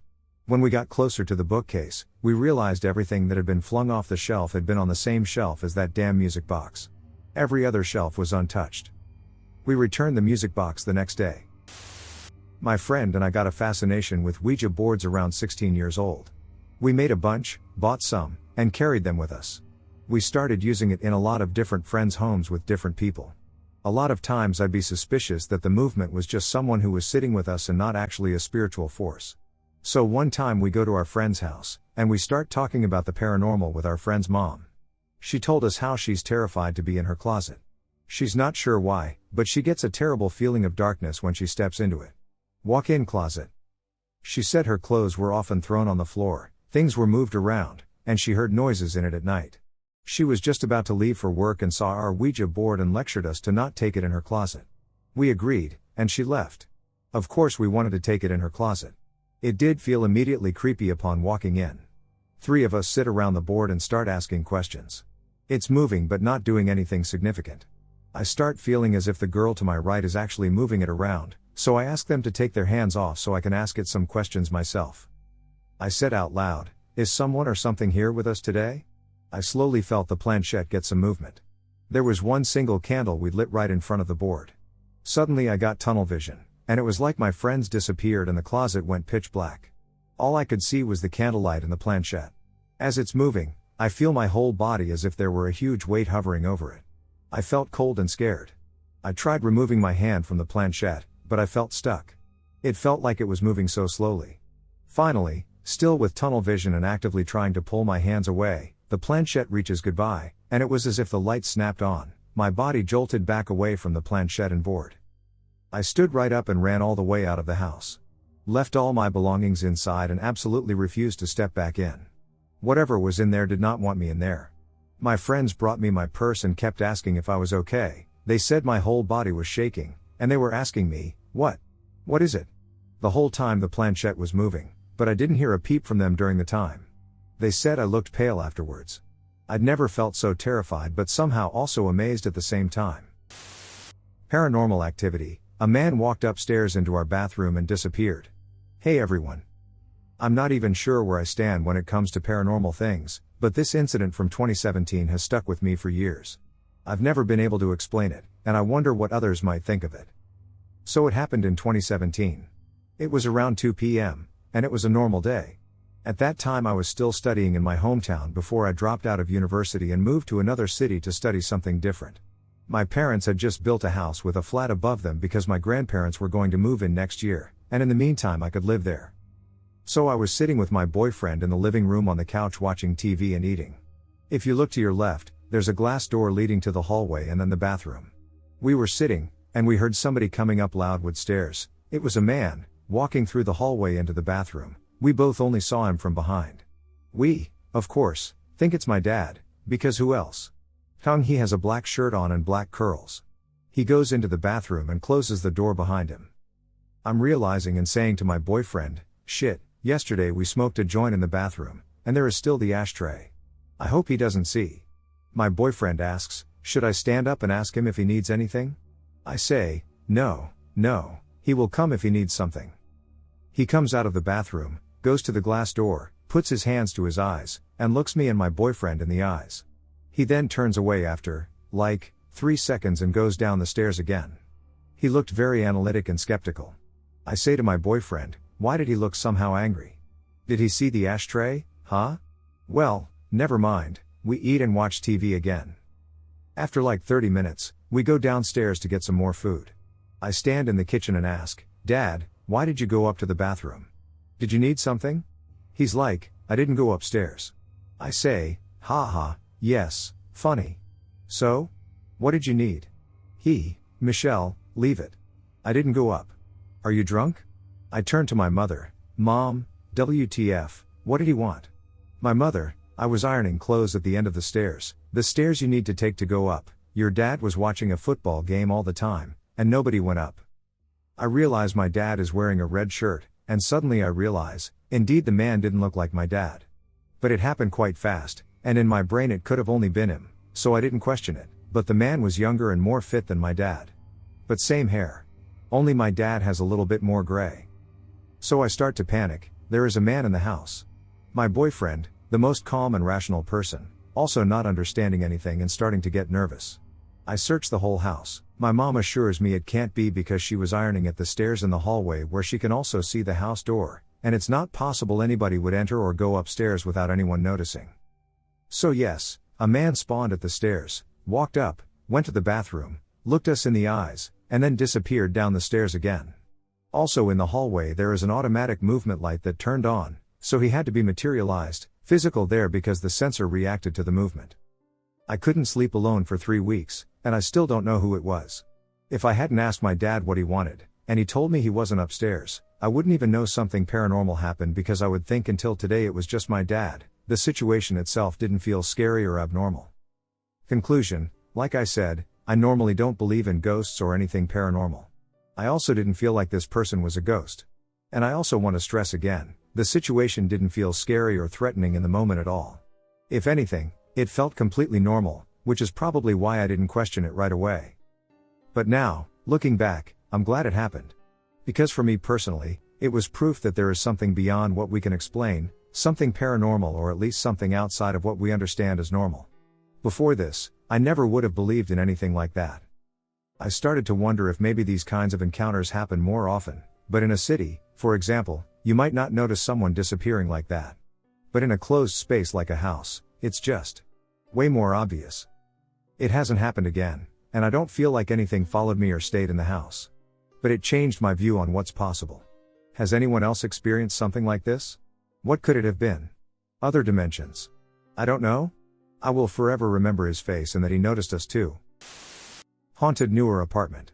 I was 28 years old, and I had made more money to get into a newer apartment complex. I moved in, and all was well for the first 7 months. I invited a few friends over to hang out and eat. Then came the 8th month. Unbelievable things started happening. I was working in retail, and occasionally I had to work the night shift. I came home to my apartment one night, and I could not believe what I was seeing. I saw swirling air going in circles through each other. Just 2 circles, swirling fast above my bed. It came with the most sinister and dark evil feeling. I couldn't sleep in my bed that night, so I slept on my couch. Over time, it got worse.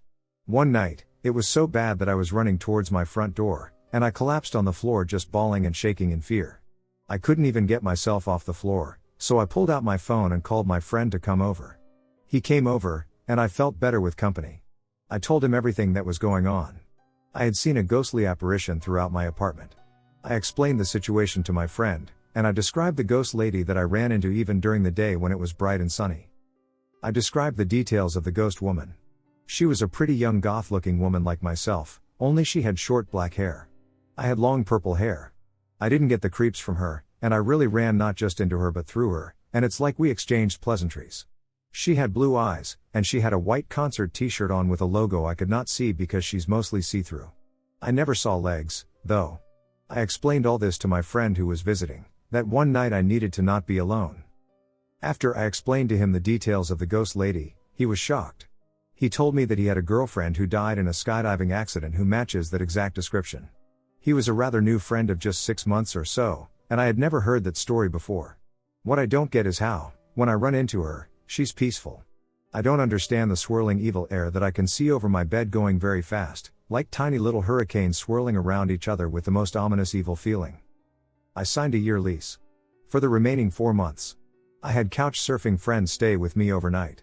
I slept in my bed with the door open in case I needed to yell for help from whichever friend was sleeping on my couch for the night or for the week. I kept inviting friends to sleep on my couch until my lease was up. I really can't describe the air demons or whatever they are. Has anyone experienced something similar? Swirling air demons is a new one for me. Seeking guidance / first paranormal experience. I consider myself a very rational person who was not overly spiritual before this experience but may be open to believing in Christianity and some form of spiritual actors or afterlife. Well, I went to a restaurant that is famous for being haunted with friends, and the whole idea was almost like the whole dinner would be a fun joke. History of the restaurant as it was explained to me: the building was formerly a house to a lady who was part of a spiritual society / church that routinely sought to communicate with the dead. After becoming a restaurant, there would be paranormal experiences ranging from neutral to hostile acts where staff would be attacked by certain entities known to be of more malevolent intent. Well, they say the story is the owners hired a medium to come cleanse the building, and when they did, she spoke with several good ghosts who asked to stay in exchange for good behavior, and they claimed they would protect the restaurant from evil entities. They agreed to let them stay and banish the bad spirits. Well, when we sat down to eat, about the moment I ordered, I began to feel very weak and ill. My arms were physically shaking it, and I was trying to hide it because I didn't want to make an awkward moment in front of my friends. Well, the whole time I don't talk much because all I can think about is the debate inside of whether or not I should ask for my check and leave because I felt weak and ill but didn't want to make a scene. Finally, after pushing my food around but never taking any bites, the waitress is at our table, and she's getting asked more and more questions about the history of the place, but it gets so bad I can't take it anymore, and I lean to my friend beside me and whisper, "I'm sorry, I have to go. I'm going to ask for my check. I feel unwell." The waitress was at the other end of our group's table at this point and could not have heard me. I pay, and by the time I get to my car, I feel immediately normal again and better. I drive home. I see a text from my friend group, "Hey, the waitress asked if you felt nauseous and ill and if it felt better the moment you stepped out of the restaurant," and I replied, "Yes, actually, I did. It was very black and white. Night and day." They reply that when she saw me get up and leave, the same thing had happened to people in the past and that it's the spirits trying to interact with you. This experience freaked me out a little, but again, I was not overly a believer in ghost stories, if you will, so I still figured I would come to rationalize this experience in a few days. That being said, I did pray to God for spiritual protection and to remove any spirits attached to me / cleanse my soul. Again, I don't know how this stuff works. I just wanted to be safe. Well, I go to brunch the next morning with a different friend group, and at one point it's just me and one friend at the table because everyone else got up to go to the bathroom. Just for context, this friend is very yogi / spiritual / chakra coded, and I love her, but I definitely saw her as slightly out there before all this. I tell her, "Hey, I have a spiritual question for you, and it's serious," and she cuts me off before I can say anything else, and she says, "I'm going to stop you right there. You encountered something, and you're worried it's on you or is going to harm you in some way, or you're a bad person. You're not. I can feel it, though, since we sat down. You're holding it in your stomach still, and I'm guessing when you encountered it, it made you feel sick." I was so shocked at how she could know these things and call them out so confidently, it cemented my belief in the experience. She told me I was just sensitive, and this is why I felt it. I asked her if I should go back, and she told me not to. She said I was probably fine but could get a cleansing done, so I did do that and told another spiritual friend of mine, who performed the cleansing for me. This brunch exchange actually led me to tell the story to my father, who I expected to shut me down and make fun of me but who actually claimed to have had a couple of experiences in his life like this as well and to have spiritual friends who were really able to connect and feel these presences and were mediums. In conclusion, I want to be responsible and safe, but having experienced this, I overwhelmingly feel the desire to go back to this location. I just feel I should have known that I felt the presence of something or someone on the other side. What if I could have communicated with it? Maybe it's not that deep. One friend told me they could have just passed through my immediate bubble, and I felt the change in energy. Still, now that I believe this, how could I not seek out the experience again? The purpose of this is to ask if there is anyone here with strong experiences in this that could give advice, and if it's a skill that can be exercised and grown, how do I build that? One time, I was in my apartment alone except for my dog and 3 cats. It was around 3 in the morning, and I had just turned the light off to go to sleep. There was a low light on in the kitchen just to help me see if I had to get up in the middle of the night, and my bedroom door was open. I had just started to fall asleep when I heard this gut-curdling scream come from my living room / kitchen area. I honestly thought I was just hearing things when all 3 cats came hauling into my room. Claws were scraping the floor, eyes were wide open, ears were slicked back, and fur was standing on end. They all 3 jumped on the bed with me. One curled up close to my stomach, one huddled up next to my back, and the third lay on top of me. Well, on top of my side because of how I was lying. One time I was in the shower, and I swear I heard my 3-year-old nephew in the backyard yelling for me. My parents lived in the big front house, and I was living in the smaller back apartment. I turned off the shower, wrapped myself in a towel, and went to the gate separating the 2 houses. When I opened up the gate, one of my older brothers was standing at the back door with a really confused look on his face. I asked if nephew was over, and he looked at me all shocked and asked, "Did you hear it too? Nephew calling for you?" Nephew wasn't even there. When my great aunt died, she left behind 100+ years worth of photos, documents, and other trinkets. My dad inherited the lot, which included a bunch of antique portraits of our ancestors. I insisted that it came with a ghost. She was a friendly ghost, and she told me to call her Auntie Jane. She said that there was a portrait of her in one of the boxes that she'd like to have displayed. We briefly went through the boxes trying to find it, but we didn't, so everybody thought I just had a vivid imagination. Eventually, so did I. We settled upon a different portrait from when she was older, and that was that for the next 20 years. And then I inherited the boxes. I decided that it would be a good idea to digitize as much of it as I could, so I slowly began the process of sorting and scanning all of the old photographs. And then I saw a familiar face. I hadn't thought about Auntie Jane in ages, but there was the portrait she had asked for. This really couldn't be, I thought to myself. It would be too strange. But I turned the portrait over to see if there was anything written on the back. The photo was labeled Aunt Jane. When I asked Dad about the portrait we had chosen to display when I was a child, his mouth kind of dropped open, and he said, "That's her too. That's the same woman. The girl on the road." So to give a little background of where I live, it's one of those pre-built neighborhoods from the late 80s, where a contractor buys land and builds houses all the same style and people buy them brand new. At the time of my first experience, I had been living here for about 3 months, 3 years at this point. I was going to lock my car doors and turn off the old bug light I had and get ready for bed. My house was at the end of the street, kind of in the middle of a big circle of which the road was a circle, so I had a road all the way around my 1-acre property line. I went to the car, and on the way there I saw a little girl, maybe around 11 or 12 if I had to guess. It was summertime, but it was also 11 at night. Seemed a little off, but me being new to the neighborhood, I just politely waved and said hello. To my surprise, she did not wave or acknowledge me, so feeling she was rude, I muttered under my breath, "Yeah, duck you too," and then she just ducking disappeared. I ran inside and locked the door. I told my wife about it, but she did not believe me, of course. So skip maybe a year. I had a child who was around 2 at this point. For his birthday I bought him a swing set. He engaged with it to the best of his ability as a 2-year-old and then simply ceased playing with it. One day, while drinking beer with my cousins, one of them saw the swing moving. Now maybe it was the wind, but I didn't feel any, and it didn't explain why only one was moving. I brushed it off, but I thought about the girl, and some months later I had experiences inside my house. My son was growing older, and part of getting older is that you start feeling afraid. My son was only 2 but pretty smart. He was consistently apprehensive about this particular window we possessed. It was the window overlooking the swing set. I thought maybe he wanted to play on it, and that's why he was crying, but no, it wasn't. He refused to go outside and was crying and screaming.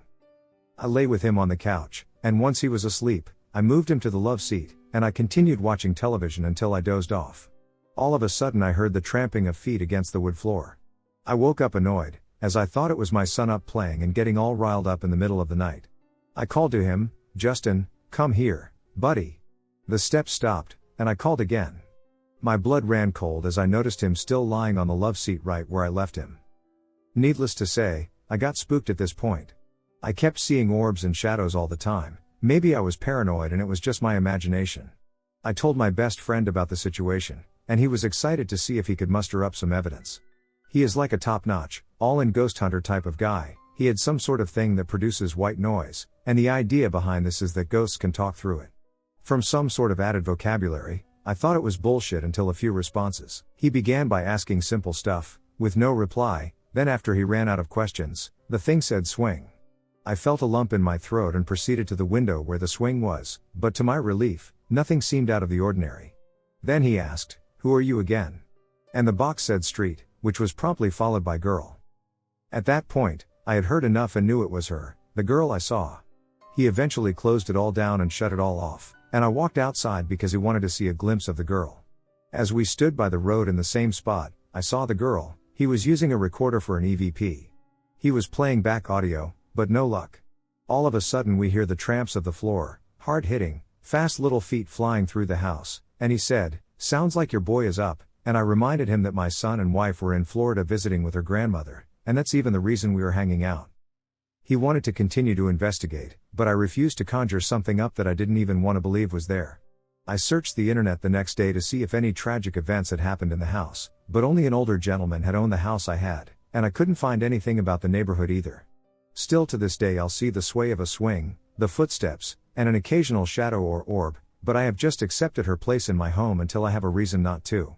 My son still gets freaked out for no reason, it seems, while his eyes will be fixed on something, and he even asked me about a dog that sleeps under his bed sometimes. We don't own a dog.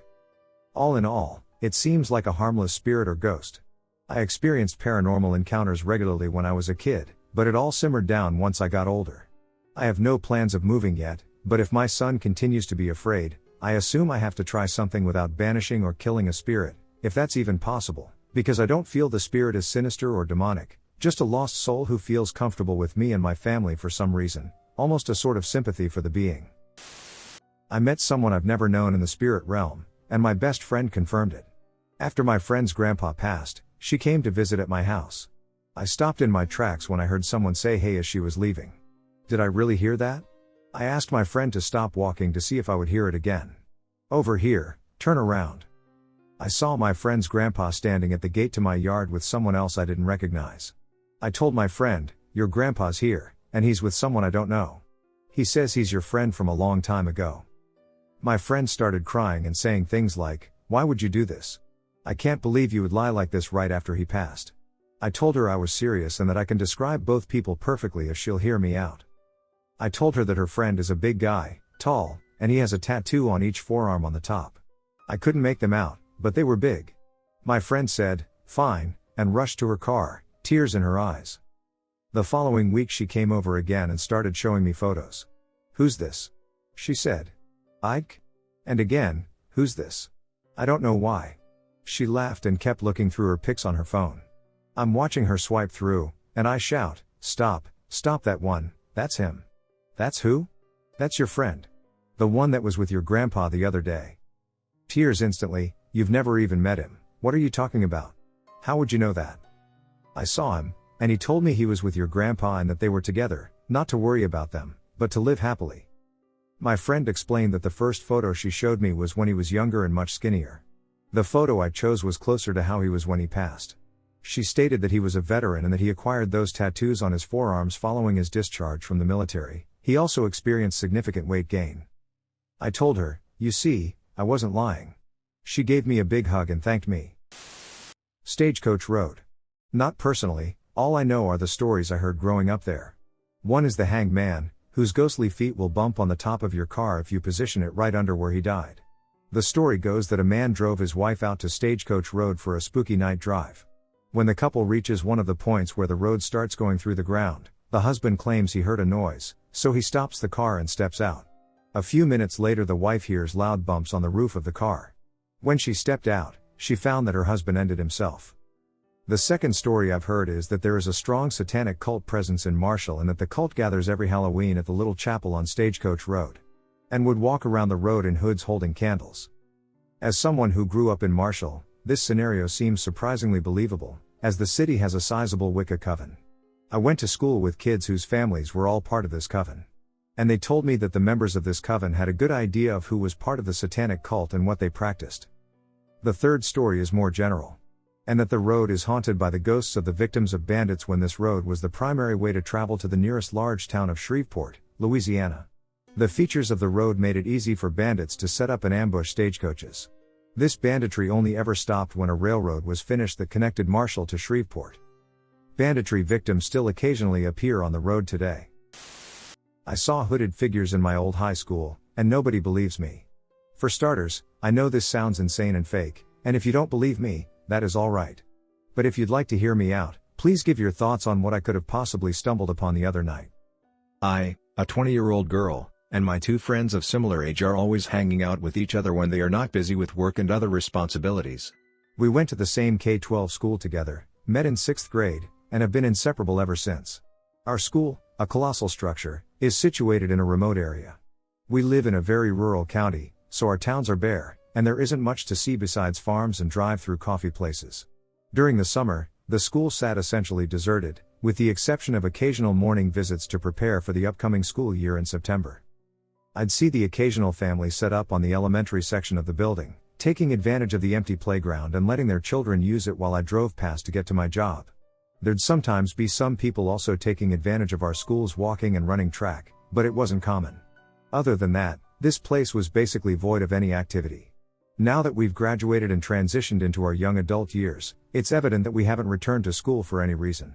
It was about 10:15-ish at night, and my friends Mason, Emily, and I were all sitting in Mason's car in a mostly empty parking lot of a gas station while we chowed down on the snacks purchased from there. It's not that important, but all three of us are goth, and it's a reason why we are so close and a reason why we enjoy the creepier things in life. So when Mason suggested we drive around the back roads where all the deserted homes and cemeteries were, Emily and I agreed with pleasure. She and I love to point out the beautiful neglected Victorian homes and what we'd do with them had we any money. I only bring up that we enjoy the more unsettling things in life because none of us are super unsettled by peculiar/unexplainable things.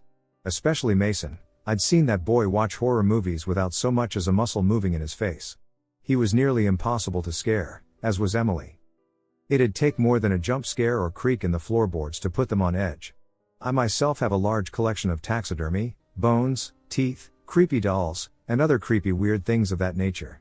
We spent about half an hour looking at homes and headstones on graves before finally getting back onto the main road and heading back to Emily's apartment, where we intended to sleep over. It was Emily's suggestion that we stop at our old high school and creep around for old time's sake. So we did. Mason pulled into the empty parking lot, and all of us got out and made our way to the high school and middle school section to look around. We all told stories and reminisced about our time there, really emphasizing how much we hated it, honestly. Emily and I went to the middle of the building, where the cafeteria for the middle school and high school was, and stared into the giant window. All we saw in the dark were stacked chairs and tables, all stored neatly in one corner. The only visible light was coming from appliances and other things left plugged in, along with a few small recessed lights in the ceiling. Mason had gone to the other side of the building to peek into the window of our old homeroom, which we thought nothing of since we live in a safe area for the most part. Among all the posters I saw on the walls of the cafeteria about nutrition and other things, something below them suddenly caught my attention. An intense, dark, crimson red colored fabric caught my attention in the low light when I realized the cloth was covering a human figure. It was impossible to tell if the person was a man or woman from where we stood, but I knew it was someone. A person wearing a dark red cloak, and they were just standing there, arms sticking straight out at their sides with their head aimed towards the floor. They had a hood over their head, so I saw no face. I was scared shitless, immediately feeling my stomach churn with dread and unease. I instantly regretted wearing a tight corset that day. It didn't help with the dread and caused pressure in my gut. I shook Emily's shoulder while I whispered to look. She was confused but went silent as she saw what I had been talking about. "What the duck is that?" she whispered to me, not taking her eyes off the hooded person. Our horror and curiosity were interrupted and worsened when we suddenly heard Mason yelling for us, and his footsteps were fast approaching as he ran along the side of the building to where we were. Despite our inability to understand his words, we rose from our crouched position. Suddenly Emily screamed, grabbing my arm so tightly I felt every one of her fingertips pinching my veins. The shriek that came out of her was like nothing I had heard before from anyone, just pure fear. She began dragging me away from the window, and it was only when I looked up as I was being pulled away that I realized the hooded person was standing right behind the glass.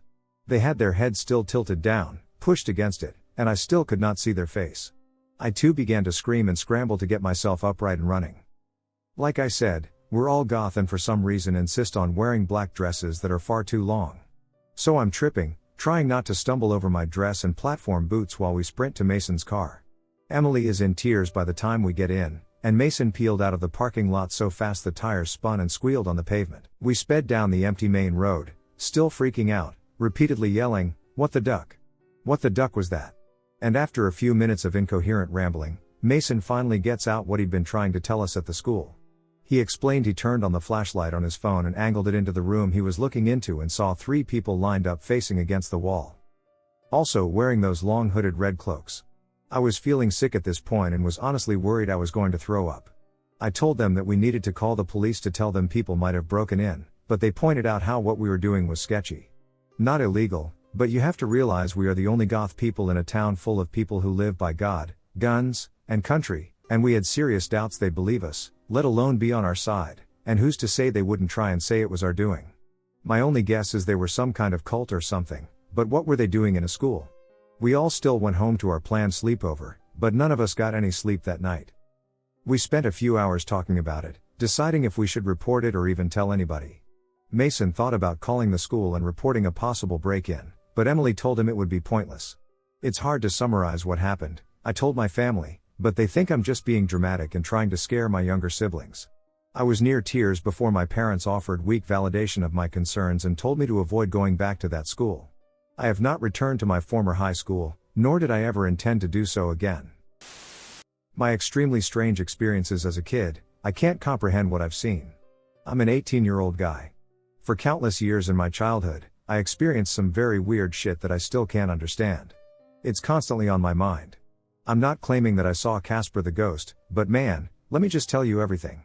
What I'm about to write is my full experience in as much detail as I can remember. I've only shared this with my close family. Imagine me telling my friends this. No, it's not a fictional story, this is real. Ever since I was a child, I would feel like I was being watched. As a result, I couldn't sleep alone in my room. I would implore my parents repeatedly to allow me to sleep in their bed. This request was usually granted, although on occasion I was compelled to sleep alone. I would always place a large body pillow next to me when I slept so I didn't feel watched as much. My first encounter came when I was probably 7 to 8 years old. I woke up in the middle of the night, which I always did, strangely enough. I took the large body pillow to the side, and a woman was standing next to my bed, a few meters away. It was so surreal. I would see through her, but I could also see details. She was old, she had curly hair, and she wore a shirt with buttons all the way down, and there were stripes on her shirt. I could see details all the way down to the waist, where it was cut off. I screamed and ran past her, and my dad came rushing out of their bedroom to see what happened. After this I would wake up every single night for the next few years. Maybe it was because I was so alert all the time, but I think it's noteworthy. I'm not sure about the timeline here, but it was a little after I got my next incident. An incident that would repeat itself for years on end. I woke up like I always would around 2 to 3 in the night. This time, a white cloud kind of shaped like a human was standing at my door. It wasn't stationary, it moved a little bit. I would sit there staring at it for 30 to 60 seconds before it would disappear into the roof. It would just kind of slowly float up. After it went away, I would just quietly go to my parents' bed and sleep with them. This thing would happen at least for a year straight. At least. Once it was a little different, though. I was sleeping in my bed. I was probably 10 plus. I heard a female voice say hi to me. I thought it was my mother waking me up for school, so I'm pretty sure I said something like I'll get up soon. Something got me to open my eyes, and it was standing there at my door. A cloud shaped like a human. I remember always saying a few words, but I couldn't say much because of fear. Just a lot of strange stuff would happen when I was 10 to 12. Things would sometimes fall down in my room from my shelf at night. The noise was so loud that my parents could hear it from their bedroom. I don't remember this one too clearly, but one summer night, I and my brother were in the living room when he spotted some weird shit in the garden. It was a cloud thing shaped like a human going back and forth. It was black, though, and not white like I would always see. We called my father over, but he couldn't see anything. He could see nothing. My brother still brings this up 7 plus years later. At this point I was so traumatized by this, to be honest. When I was home alone, I would barricade myself into a room. One particular incident tops everything. I was sick, home alone because my mom was at the store. I was playing CSGO in my brother's room, the old nuke map if anyone knows the game. A sculptor fell onto my face from above the PC. Not too weird, but I got scared, so I left his room quickly. Across the hallway in front of my room, I saw the cloud shaped like a person. But it was going extremely fast towards the kitchen this time. I had never seen it move like this. I slammed the door and jumped out the window, where I waited for my parents. What I've noted is that all activity of this thing would happen in front of my door. Our house is built pretty strange, it's hard to explain, but my door is visible from almost everywhere in the house. Recently, my oldest brother, who was very skeptical of my stories and would tease me, started talking about some weird experiences he had. He said that it was common for him to hear very heavy footsteps outside the bathroom when he was brushing his teeth at night. It was so heavy that he would feel the vibration in the floor. When he would check, there was nothing there, and it stopped, then started again a few minutes after. The bathroom is located just outside my own room. Exactly where I would see this thing a lot. In the beginning of all this, my parents thought I was lying just to be sleeping in their room. However, as I began waking up each morning to share breakfast with them and recount the events I had witnessed the previous night, their belief in my account steadily increased. A few years before my birth, my grandmother passed away. She would always talk about how excited she was to meet her grandkids. When I described the woman in my room, I was describing a large part of my grandmother. She had curly hair and wore a shirt featuring buttons and stripes. Keep in mind, I had never even seen a picture of her when I was that age. At this point I was begging my parents to get help. They contacted a guy who claimed to be able to get them away. My parents weren't buying it 100%, but they did it for me. I was told that I was too young to participate in whatever they were going to do, so I couldn't be there. I was told that he claimed an entity was living in the kitchen, my room, and the living room. They sat in a circle and did some ritual before being charged $60. After this, it all changed for me. I never sensed that I was being observed, I never witnessed anything further, and I was able to sleep peacefully in my bed. I don't know how to feel about all of this. I know what I saw countless times.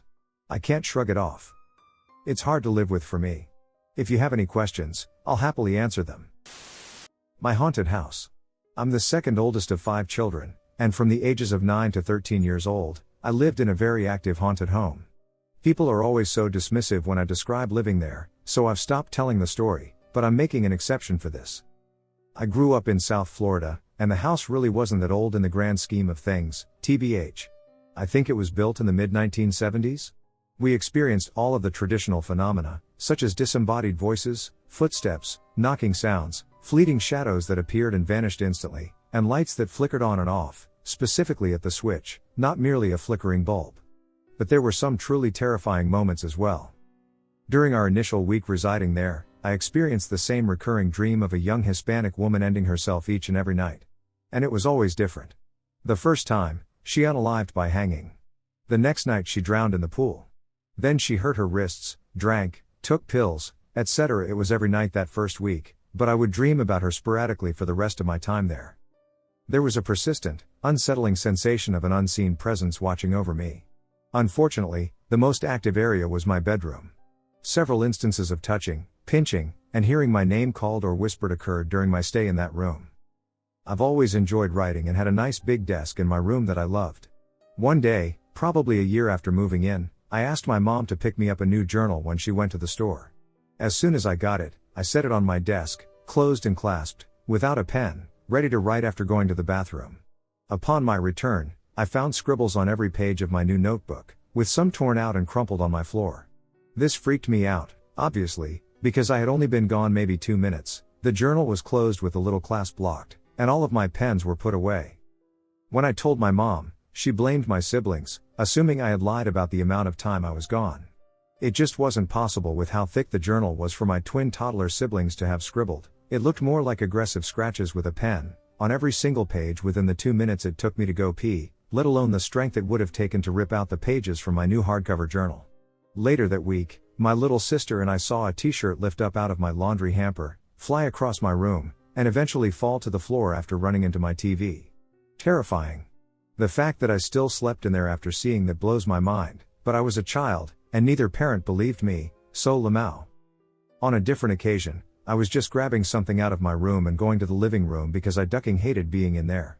My bedroom had 2 slatted double closet doors that you had to pass by to leave. On this day, they were open, and as I grabbed what I needed and turned to walk out the door, I saw a small figure of a boy sitting on my closet floor.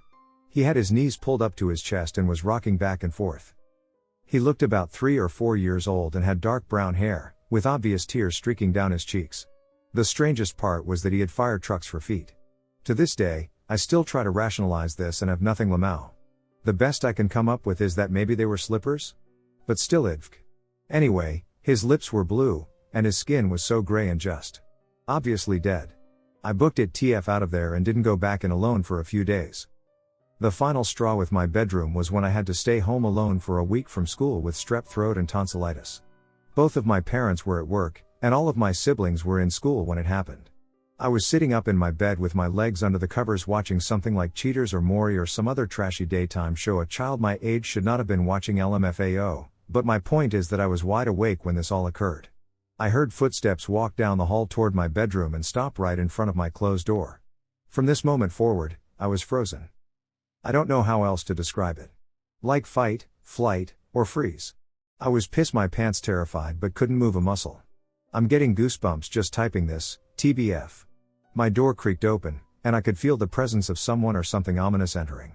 By ominous, I guess I just mean it like it filled me with dread. The audible footsteps. My bedroom had carpet floors, BTW, so I shouldn't have been hearing any footsteps at all, continued, and whatever this was approached my bed. I felt it sit down at my feet, on top of the covers, and literally saw the blankets and mattress lower with the indentation of a body. That's when I snapped out of whatever TF was going on with me, threw my blanket off, and hauled out of my room. From that day forward, I only went into my room to grab necessities and slept every night on the couch in the living room. It's sad because I truly loved my bedroom. It was the first room I owned solely for myself, without the need to share with a sibling, and I personally painted it. Unrelatedly, I painted small green stars on the wall behind my bed as a tribute to the song Pale Green Stars from Everclear, a song that resonated with me because my name is Amanda, my parents were often at odds, and I could relate to the lyrics. But my point is that I loved my bedroom, had made it my own, and didn't want to leave it, but I just never felt safe in there again. I will be turning 30 in a few months, and I continue to experience unsettling nightmares about that room. Of course, the activity wasn't exclusive to just my bedroom, and I experienced/saw many things after that, when I slept in the living room and all over the house, honestly. It got so severe that I started sleeping immediately after getting home from school, when everyone else was awake, and staying up at night with all the lights on to remain vigilant. Monstrous-looking things would peer in through the living room windows at night or try to call to me down the hallway. I did my best to ignore it, but that did duck all lamau. Anyway, over the course of our time there, my parents grew to hate each other, my dad slid further into alcoholism, all of our mental states got significantly worse, my parents divorced, the house went into foreclosure and ended up sitting vacant for close to 5 years. The Halloween just after turning 14, my mom, siblings, and I were renting a different house in a different city at this point, but our old house wasn't foreclosed on yet. My older sister and her friends invited me to go back with them and do a seance. I agreed, so stupid, I know. We packed a cooler full of alcohol and brought candles, bread, and wine for the offering. We did research beforehand and wanted to be respectful. Obviously now I know the respectful thing would have been to have just left it TF alone, but my sister's friends didn't believe us about the haunting, and we wanted to show them. The house remained mostly the same, except there was no electricity and everything was closed/locked. Most of our belongings were still there. We only took the bare minimum when we moved. Anyway, we set everything up, held hands, and repeated the words, and that's when it began. All the candle flames started to rise at the same time like something out of a cheesy horror movie, isk. It started as a gentle tapping on the sliding glass doors behind us that eventually grew louder and more violent. It turned to knocks and then banging that came from all different directions with no identifiable source. We started to hear whispers and then full-blown conversations, but I couldn't make out the words. Then something that sounded like an argument between a man and a woman came from none other than my ducking bedroom. It all came to a climax when we heard something being thrown and glass shattering. We all jumped up at the same time, releasing hands, and then the candles blew out on their own. Freaked, we grabbed our flashlights and tried to figure out what broke. When we explored my room, that's when I saw it. A framed childhood photo of me had been thrown off the wall and onto the floor across my room by my closet doors, and the glass on it had shattered. At that point, we decided to leave. To this day, my mom denies that anything happened in that house. Although she had been grabbed in her sleep several times and witnessed the fear in literally all of her children living there, my little brothers and older sister don't like to talk about it, but I was just recounting stories with my little sister on the phone yesterday, so this is all very fresh in my mind. One of the things that was there, whatever was really dark, followed us to the next house we rented. I can go on and on. I seriously have so many experiences if anyone's curious. Anyway, thanks for listening to this if you stuck it out lamau. Most people I tell this to just roll their eyes or imply I'm a liar, and that just might be the worst part of this all for me. Again, thanks for listening. My 2 paranormal experiences. I've had a few situations where I thought I had encountered ghosts or other paranormal entities, but I have 2 specific encounters that really freaked me out and truly made me believe. The first one was probably about 9 years ago or so. I'm 26 now, so I was about 17 at the time. At this point, I did not believe ghosts were real. My friend was telling me about this girl ghost that has been in his house for as long as he can remember, and he had this genius idea to be ghost hunters and catch some paranormal activity. So we grabbed my phone, went into a dark room where she supposedly walks a lot, used the built-in voice recording app, and started asking questions like the true ghost hunters we were. So we keep asking questions, and after a few minutes we listen to the recording. Doing this about 3 times, we got nothing. As expected from me, we were finally like, duck it, one more time, and if we don't get anything, it's whatever. So we ask the questions as before and don't hear anything until listening to the recording. We start listening to the recording and don't really hear anything for a minute or 2 until we ask, can you please make a knock or some type of noise, please? And right after we ask that question, I shit you not, a little girl who sounded like she was sitting right next to us said, sorry. I just about shit myself, I'm not going to lie. The voice was so clear and kind of sad sounding, we got up and left that room. My next story is the one that more or less scared the living shit out of me and still ducks me up thinking about it to this day. This was about 8 years ago, maybe 7. I went to a friend's house to play in an online Halo tournament since he had better internet than I did. After the matches I turned off his computer and console since it was storming really bad. I was there alone at this point since he and his mother were both at work. I decided to head to the living room to play with his cat since there wasn't anything to do really. I didn't really use smartphones at this time. As I was sitting playing with the cat, I heard footsteps from the back door lead into the bathroom and turn on the light. I scooted over and saw the no one light and open door and went back to the cat, just assuming his mom came back from work early and went through the back door for some reason. The next thing I hear is the bathtub water start running, and at this point I just start assuming she wants to take a bath.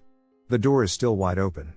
I sit there for about another 20 to 30 minutes with the bathtub water still running until I'm like, okay, let me go see if that's actually her. So I get up and head towards the bathroom with the running water, and as soon as I peek inside, the sound of the running water completely stops. There is no water in the bathtub whatsoever. At this point I'm freaked the duck out, and I think I'm losing my mind. I get the hell out of there and call my friend to come get me. My other friend had stayed there before too, hearing the exact same thing in the middle of the night and whispering names. We had never discussed this until a year after he moved, or so there was no way of him knowing what I heard. My friend that had lived there never had any experiences like this at the house, or maybe he was just oblivious. About a year or two later he talked to someone's family who owned the house before. He explained to them our stories, and come to find out her grandfather had ended himself in the bathtub.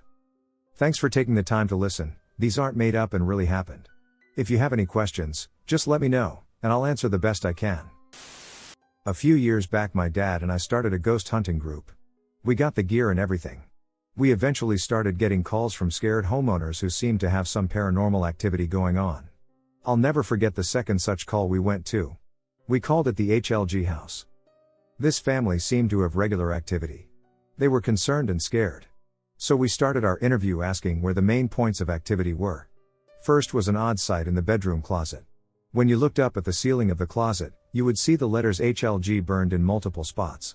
The family had no idea how they got there or why. They also had some of the usual activity of hearing voices. Our investigation of that room didn't yield much. The area they had the most activity was in their basement. Not long after walking down into the basement, both my dad and I heard a loud whisper coming from a part of it that was empty and inaccessible. However, our recorders managed to capture the spoken words. Both of our recorders picked up an audible hey. But it turns out that wasn't the only thing our recorders picked up. You could also hear chanting from multiple people repeating one word, Pedro. When we asked who Petro was, the spirits would reply with salvation. You could hear this chanting on our recorders anywhere in the house. After extensive research we discovered that Petro was a type of evil voodoo spirit that lures other spirits to them, pretending to be a god and savior. When we brought the matter up to the homeowners, they told us they used to have a neighbor who they did not get along with, who practiced voodoo. When she moved away, she left an effigy of some kind on the homeowner's front porch. These people thought the way to get rid of any curse it might have would be to bury it. Then they forgot where they buried it, so now they can't get rid of the curse.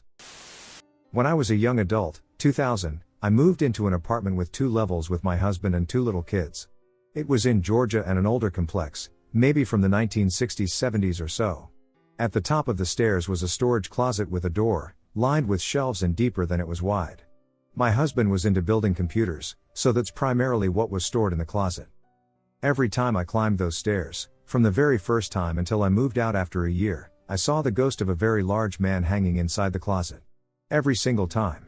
As long as the door was open, I would see him dangling in there, and by the time that I got to the top of the steps, he would be gone, slowly vanishing with each step that I took. From the bottom he looked solid, like a real person, a rather fat and greasy man in his 30s with dark hair, dressed in blue jeans and a t-shirt. He had a darkened and bloated face and a noose around his neck, feet dangling off the ground. I assumed that he must have ended himself in there, although I never verified that with any management. Nobody else could see him, even when standing right next to me with me pointing him out. I quickly learned to keep that door shut at all times and hated whenever anybody accidentally left it open and I'd see him. I can't swear that the other people in my house were even responsible for the door being left open, that the ghost wasn't the one doing it himself, because I made it very clear that it needed to stay closed. I also tried to avoid going inside it as much as possible, but one time when I was in there putting some stuff to donate into boxes, he tried to end me. I was bent over when a huge and heavy computer monitor, the bulky, boxy, old-fashioned ones, fell off of the top shelf and landed on my head. It knocked me out cold for several hours until my husband got home from work and found me unconscious and bleeding with the monitor still on my head. I had a concussion, a big lump, and a hell of a gash. There was no way that it had fallen on its own. I hadn't bumped anything. The shelf was wide and it was pushed back, and it was really heavy. Thereafter, I stayed out of that damn closet entirely and put a latch on it so it couldn't be opened anymore. It still gives me goosebumps thinking about it. The following are true experiences. This happened about 15 years ago at a ranch-style house in the middle of the country, surrounded by farmland and sparsely spaced houses. I haven't talked to my dad in years, and while he claimed to be religious, he thought he was more so than he actually was. I have always been a very headstrong skeptic and used logic-based reasoning. I was a typical arrogant teenage atheist, and I am still an atheist. But I have become more spiritual in my late 20s and 30s. I believe in the universe and energy, if that makes sense. The stories. It was between 8 p.m. and 10 p.m. at night, and my dad and I were home. He was in his office room with the radio very loud, and I was in the living room working on college. My dad can't hear very well due to a lifetime of severe hearing damage from farming, hunting, trucking, and manual labor work while mostly not using hearing protection. He wears 2 good quality hearing aids and still cannot hear well, and I highly doubt he was wearing them at this time. Especially since his office radio was cranked up loud. We both heard the kitchen door open with a pop, squeaking kind of sound, which was the typical sound when opened, work boots walking heavy on the kitchen floor. We all wore work boots because we were outside laborers and walked heavy, and the sound of both the work boots being taken off and being dropped on the kitchen floor, which is what we, my dad, little brother, and I, did in a very common noise. My dad and I both heard it and figured it was my little brother coming home. However, the outside free roaming dogs hadn't barked, and the driveway alarms didn't go off. Maybe the dogs were out roaming, or maybe the driveway didn't pick up the car. That's how we tried to rationalize it. I called my little brother, and he was 45 minutes away. I asked my dad to grab his pistol because there was either someone or something in the house with us, and we searched the entire house, room by room, upstairs and then downstairs, and then outside. It was just us. It should be noted that my dad is a very immature person, likely a narcissist, and doesn't like to admit he is wrong or flawed. And even he said something along the lines of, "Damn, insert coins to begin, I can't believe I heard that." You can be standing right next to the man on the quietest day possible, and if he is not actually paying attention to you, he won't hear you. If I had just experienced that experience myself, I would probably have dismissed it or doubted myself, but since he heard it and his hearing is so horrible, there's no way I can. I'm not religious. But something isn't right about that house. And a decade and a half plus later, my little brother still swears it wasn't him. He has stories about seeing shadow people for years, constantly hearing boots walk in the kitchen and connecting dining room at 3 in the morning, having something crawl on and be in his car after visiting what he calls the demon house in the closest town with a friend whose family was renovating it to rent out. The friend was in the car while something crawled on it, hearing children in our home laugh as well as tell him help me / us, being upstairs, ground floor, and hearing my mom call his name from the basement while she wasn't home, constantly seeing the Hat Man, and many, many more stories. My eyes watered, and I got goosebumps typing this all these years later. He could literally write a novel about everything he experienced because it was so frequent and over such a long period of time. Many, many weird or questionable things happened in that house. My older sister swears she saw what she thought was my little brother when he was just a toddler, but it turned out it was a light-like figure. Sometime during the middle of the night when she got up, she thought she saw my little brother in the hallway by the bathroom. It wasn't my little brother. She locked herself in the bathroom and wouldn't come out until someone woke up and knocked on the door. This was 25 plus years ago, and eventually, as she got older, she wouldn't talk about it anymore. But for the longest time when asked about the story, she said the same thing. Typing this made my eyes water too. Another story is that my dad and an ex of his were in the basement. They were standing near the hallway in the basement and had a ping pong ball thrown or tossed at them from there. For descriptive purposes, the basement is mostly how it was from the 70s, one section of it being a big open area, a bar, and a bedroom. The other side of the basement is a hallway with 3 rooms, 2 on the left side and 1 big one on the right. The ping pong table is located in the large room to the right of the hallway. That hallway does not have a light and is very dark, as the basement walls have / dark brown wood panels and the hallway is just wide enough to walk through. It would be impossible for the ball to roll at them from the height that it was projected at them, and it would have to come from the center of the room on the right, around a 90 degrees turn, and down the hallway. The distance would need to be at least 15 to 25 feet. As I was finishing adding that last paragraph, I heard my dog's or cat's food bag or something similar sounding crunch twice. I am in bed with my dog and cat, and both of them responded to the noise. I have not experienced or noticed paranormal experiences in the decade and a half plus since moving out of that house, but as of July 2024 I have been talking about that house and those paranormal experiences a lot in the past couple of months, and just to be on the safe side I said, no. Go away, out loud. Edmonton. I used to work at the John Walter Museum, the trio of old houses across the parking lot from the Kinsman Sports Center. I thoroughly enjoyed my time there, providing tours, discussing John Walter's life, and organizing day camps and children's birthday parties within the houses. Had heard mostly as a joke from other interpreters / the public that Annie Walter, John's wife, had been spotted in the Blue House, the final house built in the 1900s, where Annie lived after John passed until her own death. I interpreted it primarily as a humorous anecdote or a strategy to attract visitors to the museum. On my shifts that weren't day camps, I was often the only one on site, setting up and locking up the houses, and had never felt skeevy or weirded out in any of them. Worked there quite a few years in a row with nothing bizarre to report other than a squirrel running in on me and having to chase it out before it nested in a 100-plus-year-old historic site. My last shift there a few summers ago, I moved away for a university degree. I was cleaning up after a drop-in shift, or a birthday party, I can't remember which, sweeping the kitchen in the Blue House. To avoid this comment getting too long-winded, when we opened the Blue House to the public, we usually had the side porch door open that led directly into the kitchen. Once standing in the kitchen, one could either head straight through to the rest of the main floor, dining room / parlor, or on the right as you were about to exit the kitchen, you could go upstairs to the second floor. It was a sort of servant stairs, very simple and narrow and mainly meant for the household to use, and it turned as it went up, meaning you couldn't see all the way to the top of the stairs without turning a corner halfway up them. The house is over 100 years old, so it obviously creaks / shifts, and I'd heard that all before and never paid the noises much mind. I was always very careful when I was on site alone. I never left the houses open if I wasn't in them. I would guide people from house to house and lock them behind me as we went, and in the bigger Blue House, the kitchen screen door was loud as duck, so even if I was upstairs, I could hear if someone was coming in. All of a sudden as I was cleaning, I heard footsteps on the stairs. It wasn't a creak, it really genuinely sounded like the hard soles of fancier dress shoes against wood, about 3 or 4 clear steps very close to me. It scared the shit out of me because I thought someone had slipped into the house while I wasn't looking. The footsteps stopped, and when I peeked around the corner to look at the stairs, I didn't see anyone on the first half. I immediately thought that meant someone was hiding around the corner waiting for me further up the stairs, which made me nervous as duck, so I did the usual "Hey, we're closed. Can you come down?" I even took my broom and smacked it hard against the steps, hoping to get the person moving / startling. Stupid, I know, but didn't hear any other movement. And then even more stupidly, instead of calling my supervisor or getting someone from the Kinsman or calling the police, I went up the stairs and around the corner. No one was there.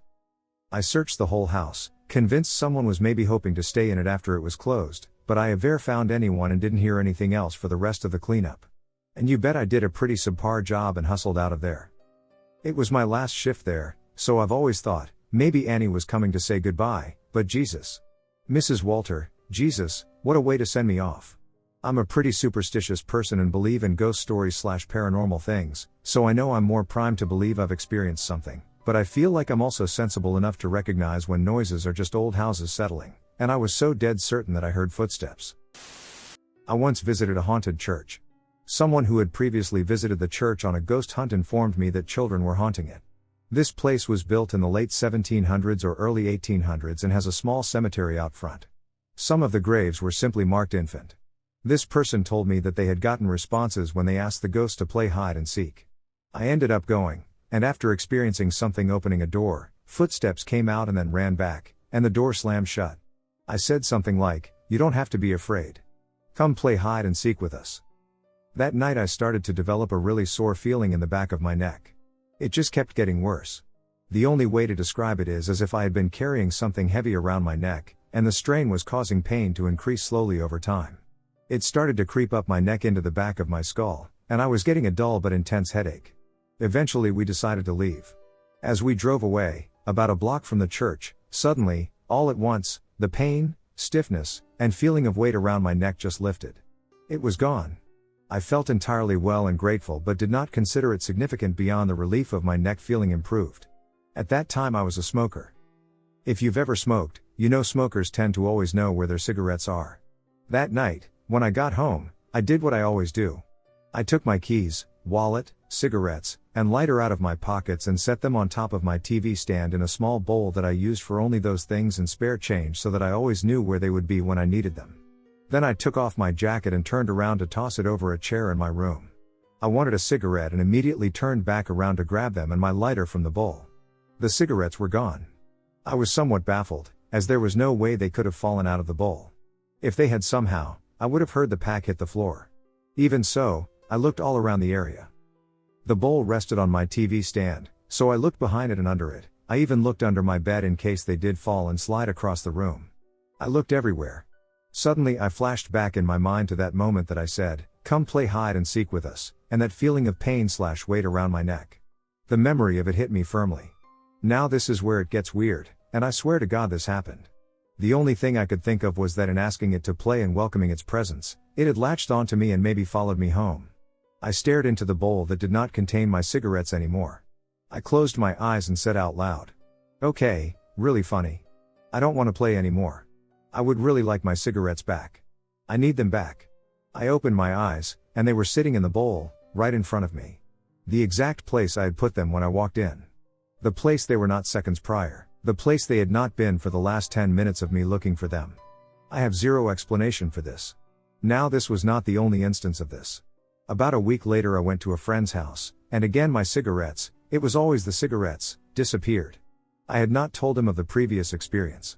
I had 2 packs. One that was almost empty, maybe 4 to 5 left, and a full pack in my jacket. I walked into his room, set my cigarettes and lighter on the end table by my seat, walked out, and set my jacket over the back of the couch in the living room.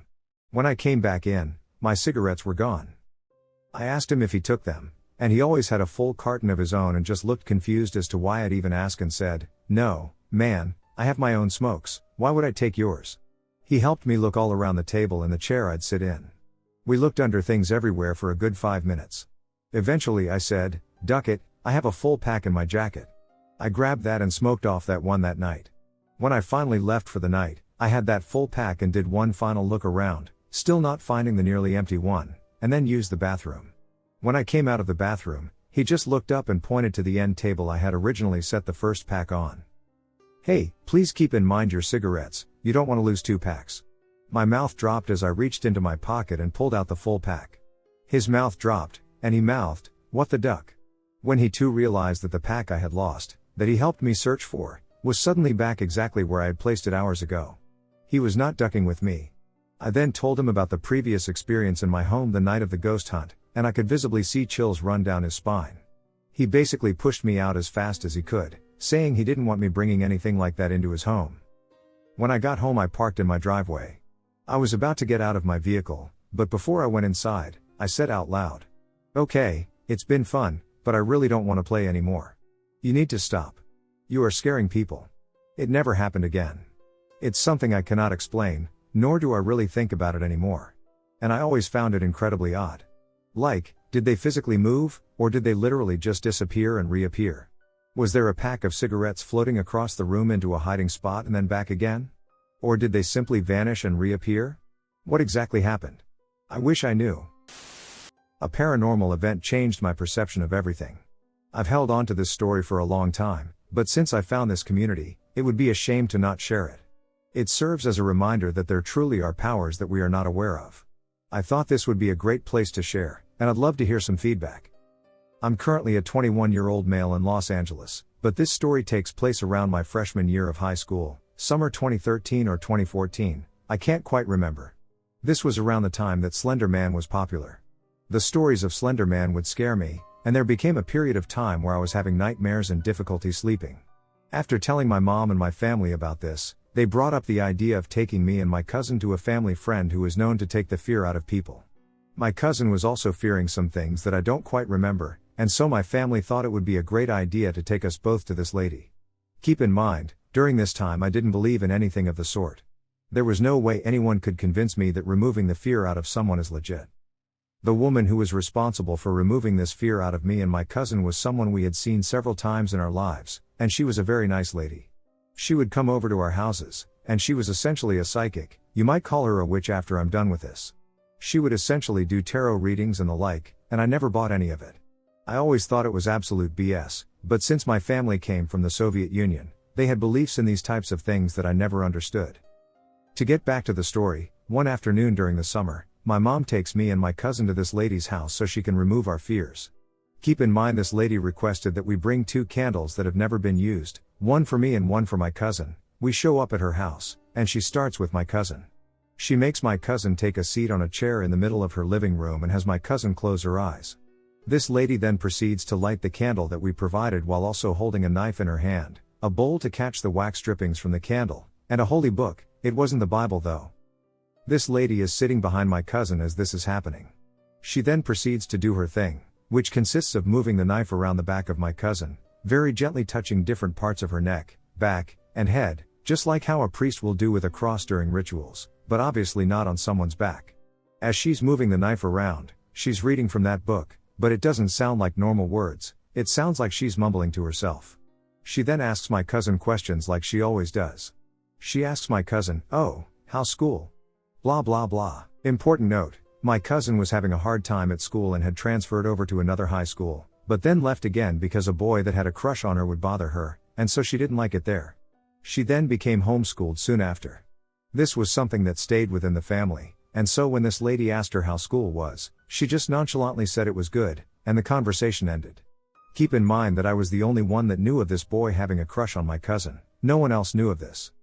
As this lady continued to move the knife around, and as the wax dropped into the bowl, this lady stopped and said, "Why aren't you going to school?" As I heard her say that, I was so shocked at how she was able to figure that out. I genuinely don't remember the exchange that took place as she posed that question for my cousin, but as she continued her ritual, she said, "Oh, there's a boy that's bothering you, and you don't like it, do you?" This was round 2 of my mind being absolutely astonished at what my ears were hearing.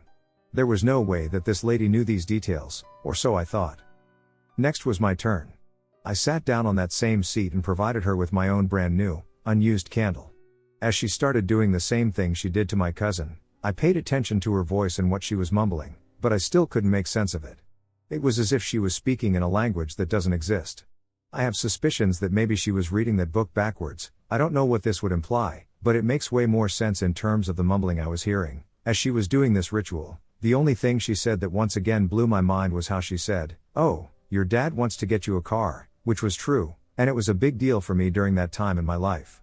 But that was nowhere near as life-altering as the next part of this whole story. As I mentioned before, I and my cousin were instructed to close our eyes when we sat down on that chair. 30 seconds after the car remark that this lady made, my eyes began to violently flicker. This was straight out of an exorcism horror movie, because if I sat down for the next 10 years of my life trying to recreate that eye flickering, I would never be able to do it. My eyes were flickering so violently that I began to freak out internally, but externally I was keeping my cool. As my eyes started flickering, this lady commented on how there was a lot of fear in me and that the blackness of the candle wax was representative of my fright. After 20 to 30 seconds of my eyes flickering, it completely stopped, and this lady made a final remark about how she would have to remove her own fear at night because my fear passed on to her during this ritual. We left her house, and I was in utter shock the entire car ride home. All I repeated was, how did she know all of this? And why were my eyes flickering so bad? And before anyone says anything, my mom and cousin were witness to my eyes flickering, and they started freaking out when they saw it, so I know this wasn't my imagination making it up. In conclusion, I didn't go into this with any expectations at all. It was one of those things I tried because of how afraid I genuinely was at nights. I didn't believe a single bit of any paranormal, otherworldly, witchcraft-related stuff beforehand, but after this experience, it solidified within me that there genuinely is some power that allows people to do these things. I'm not saying I believe in tarot readings or many of the other things we see in mainstream media, or even non-mainstream. A lot of stuff we see nowadays is such BS that no one believes it.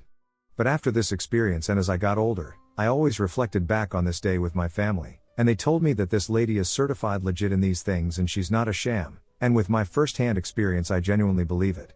Yes, maybe she might do some fake card readings for money, I don't doubt it, but what she did that day was no trick for sure.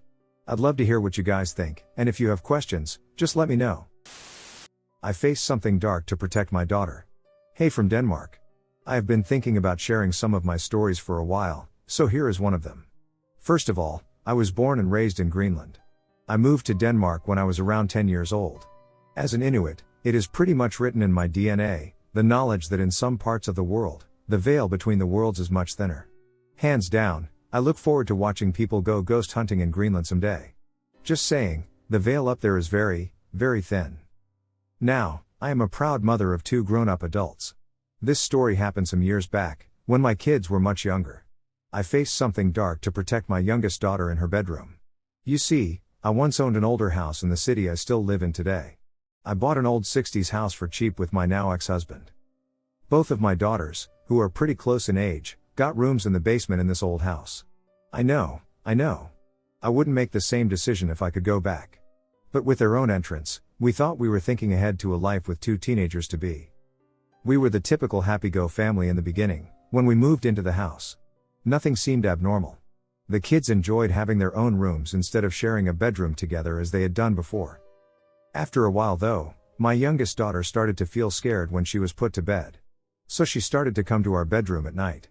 As one does, we didn't really think about it at first. It was probably adjustments to the new surroundings and her age. On top of it, she really loved to be close to me in general. At some point my youngest daughter started to feel scared of being alone in her room. This fear persisted even during the daytime. And once more, I dismissed it, much like the characters do in the most acclaimed ghost films. Overall it became more and more prevalent that she was scared of being in her room. And I found out gradually that she didn't think that she was alone in her room. When I tried to gather information, I understood that she felt like there was a dark presence. Heck, I didn't know how to deal with this information, so life kept going forward, trying to get her to feel safe and protected. One afternoon she got home as the first person.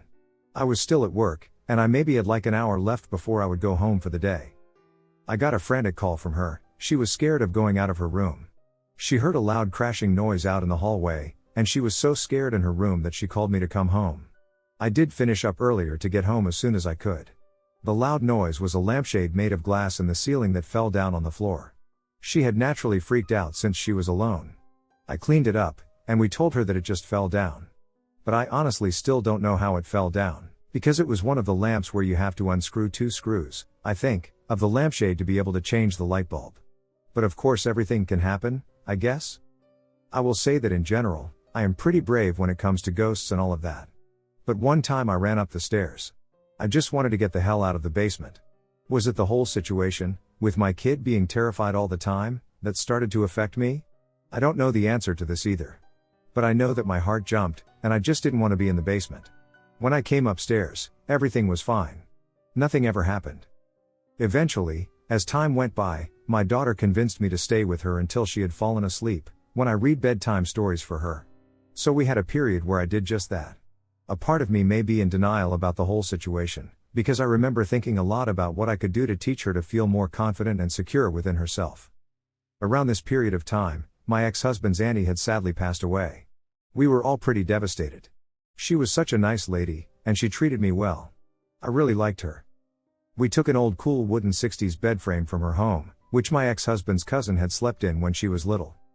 So my youngest daughter slept in this bed frame in her room. And I had fallen asleep beside her on a mattress that I had positioned beneath her bed at a 90-degree angle. This way I could read books for her and then curl into a tiny human ball and take a little rest if it took her a little while to actually fall asleep. Oftentimes, I would wait around 10 to 15 minutes before she was in a deep sleep. This time I'm waiting, I must have fallen asleep myself. Next thing I know, I can sense the room as it is in real life. A bit dark, and with the bed next to me. I had, somehow, fallen asleep with my head near the dark and empty room under the old bed. I mention this space under the bed because I had been subconsciously aware of this dark and eerie space before I must have fallen asleep by accident. Nonetheless, I found out why I had been picking up on these feelings. Next thing I saw, other than the darkness, was a single person's face emerging from the dark, gliding very slowly towards me. As I looked, I could recognize the hair and the face shape. It was the auntie. This person kind of glided towards me, and I had a better and better view of him. I decided in my mind, when it came closer, that it must be her. So I asked in my mind, her name, and asked, "Is it you?" No answer came back. I kept looking into the eyes of this person. But even though this person resembled the auntie, I realized that even if it resembled her, it had no eyes. It was simply black and empty holes. We had kind of a stare contest for what seemed like a while. I got the feeling that it was looking to see if I got scared or not. But I just kept waiting for my answer. Is it you, the name of the auntie? In my mind, I heard myself asking again. I am still looking into the holes, and to be honest, I just didn't bother doing so. I wanted to know who it was. In the most peaceful, curious, and patient way. After a while, it retracted back into the darkness. And I woke up. It felt so realistic. I have a vivid imagination, and I think visually. So when I think about it, I still can't decide for sure if this was just my imagination making it all up or if I truly dreamt it. To make it all worse, not long after, the ex-husband left me, and we sold the house. In this process, I had a friend coming over to help me pack some stuff. She is sensitive, and when she came up from the basement, I got the feeling as if she had some kind of an experience, but she wouldn't tell me anything. So without telling me with actual words, she kind of acknowledged that feeling, that there was something down in the basement. However, as I mentioned, she was unwilling to discuss it, and ultimately, we simply proceeded with packing. The couple that bought the house has built a brand new one. To my knowledge, without a basement. When I bicycle around the city, my path sometimes crosses the area, and I wonder if this dark energy ever left? I hope so. Thank you, if you made it this far. Paranormal experience in church. This Tuesday a close family member died unexpectedly in her sleep at the age of 78. It is a devastating loss for everyone, as she was the pillar of that side of my family. She was very active in church and was a part of the local church choir.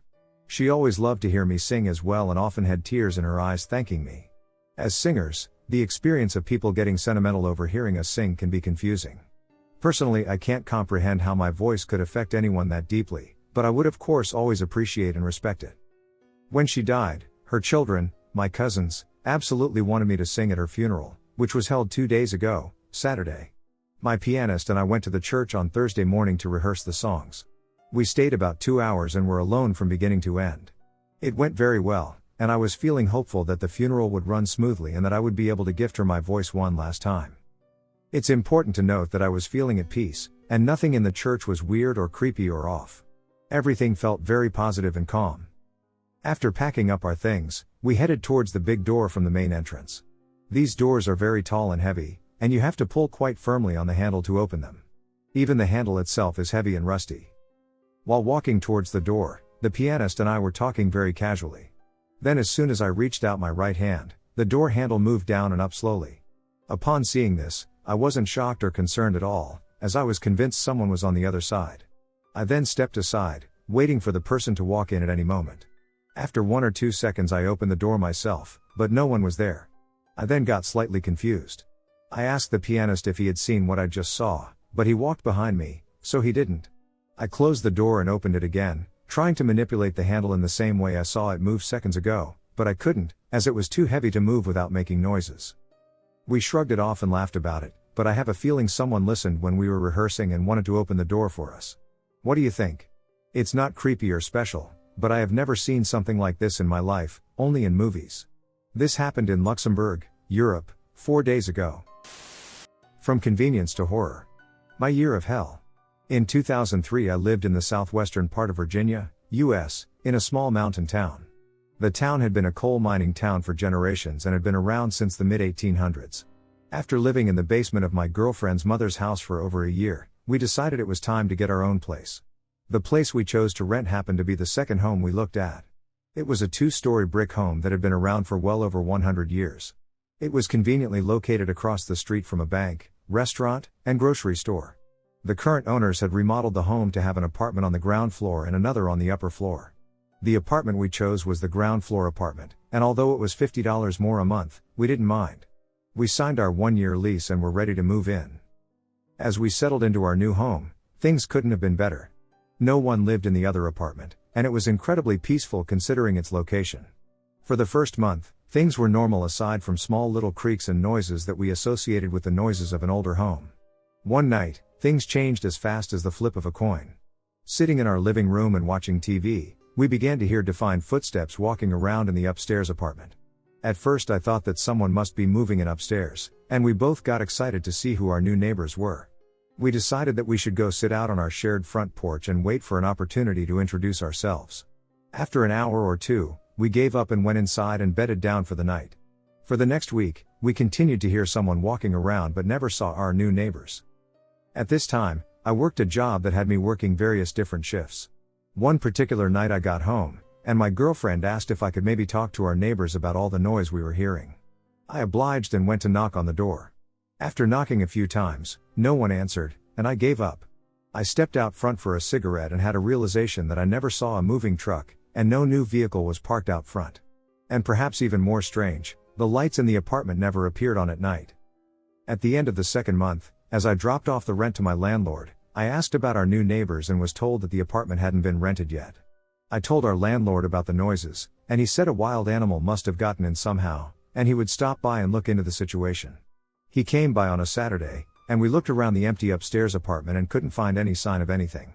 He told me it must be the noises of an old house, and I had to just accept that.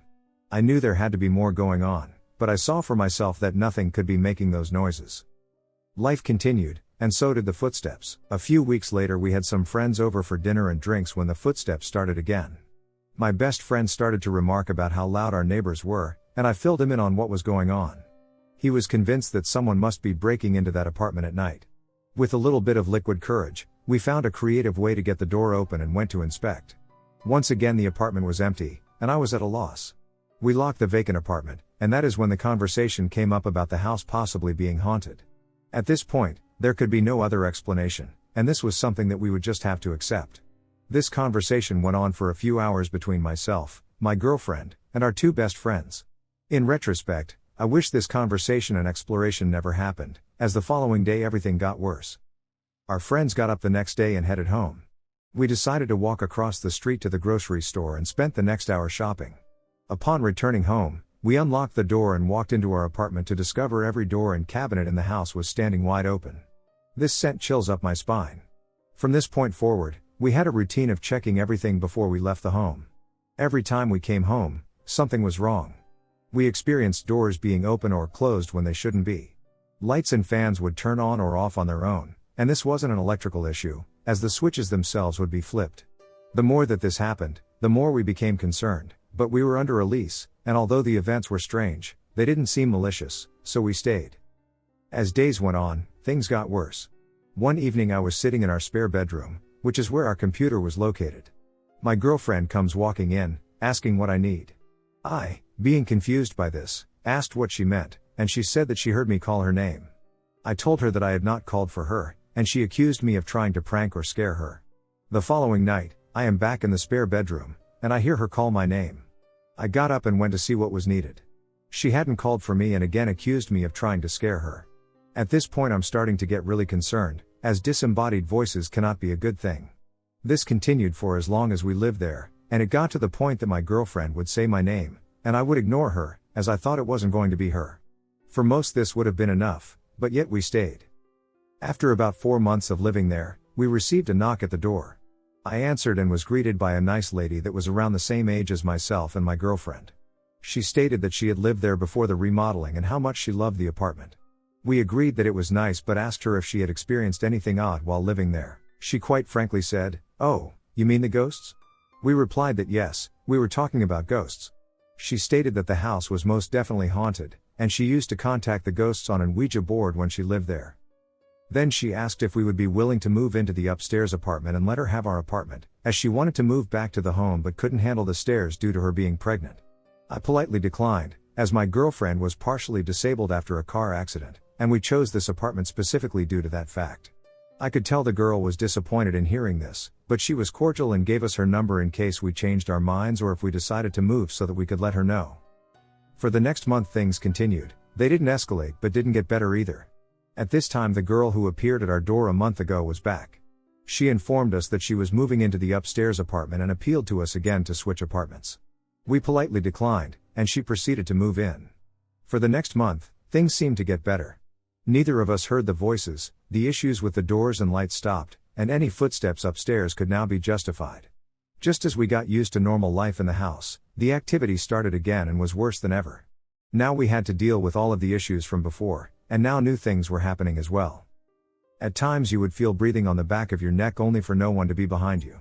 We started seeing shadows move out of the corner of our eyes and began to have issues with light bulbs burning out prematurely and batteries and devices draining at an unexplainable rate. At this point we have less than 6 months left on our lease and have decided that we are moving when our lease ends. The experiences we had in this apartment had put a massive strain on our relationship. At this point my girlfriend was doing everything in her power to not stay in that house alone while I was working. On multiple occasions she went to her mom's house and stayed there for a few days at a time. Every time she stayed at her mom's, she asked me to stay with her instead of staying in the house alone, but that would have added an hour to my commute each day. I would be lying if I said I wasn't scared, but I did it anyway. One morning I woke up after a long and mostly sleepless night. As I lie in bed trying to wake up, I hear footsteps in my apartment, and I know that I am home alone. As I quietly get out of bed, I see my girlfriend walk past the bedroom door. This surprised me, as I didn't expect her to be there. I get up and walk in to find out what she is doing at home and realize that she isn't there. I frantically call her and explain that I just saw her in the apartment. She tries to calm me down but explains that it wasn't her, as she was still at her mom's over half an hour away. Now, I am scared, and I feel alone. I decided that this was too much and appealed for my girlfriend to come stay with me, as we would have strength in numbers. She declined and said ghosts and/or demons don't care about numbers. To deal with my stress, I turned to smoking cannabis so I could relax. It did not relax me at all. If anything, it made my anxiousness worse. It did, however, help me sleep a lot better, so I made it a routine before going to bed. One night, the guy who I used to buy my cannabis from stopped by to drop some off to me. I gave him my address and told him to knock when he got there. Instead of getting a knock at the door, I get a phone call from him. He says that he is out front and that I shouldn't be sitting at home alone and I should come hang with him for a while. I agree and head out the door to meet him. We get in his car, and as we pull away, he tells me to move out of that place now. I, of course, asked him why, and he said that if he told me everything he knew about that place, I would never step foot inside again. I pushed for more info, but he wouldn't tell me. Now I am truly terrified but also curious as to what had happened in that house. At this point I have maybe 2 months left on the lease, and I am spending every night online looking for info about this house. One night a guy I work with came by to help with my search. I was amazed at how much he helped me discover in such a short period of time. We found out the age of the home and a picture of the home that was so old that the main street in front of my house wasn't a road but instead railroad tracks. We also found a news article talking about a fire in the house and the death of the occupant during the fire.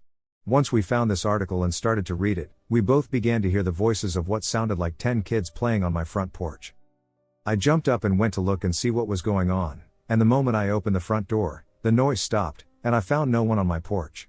My friend from work was so freaked out by this that he left immediately and refused to ever step into that house again. At this point I am now volunteering for overtime at work just so I don't have to be at home.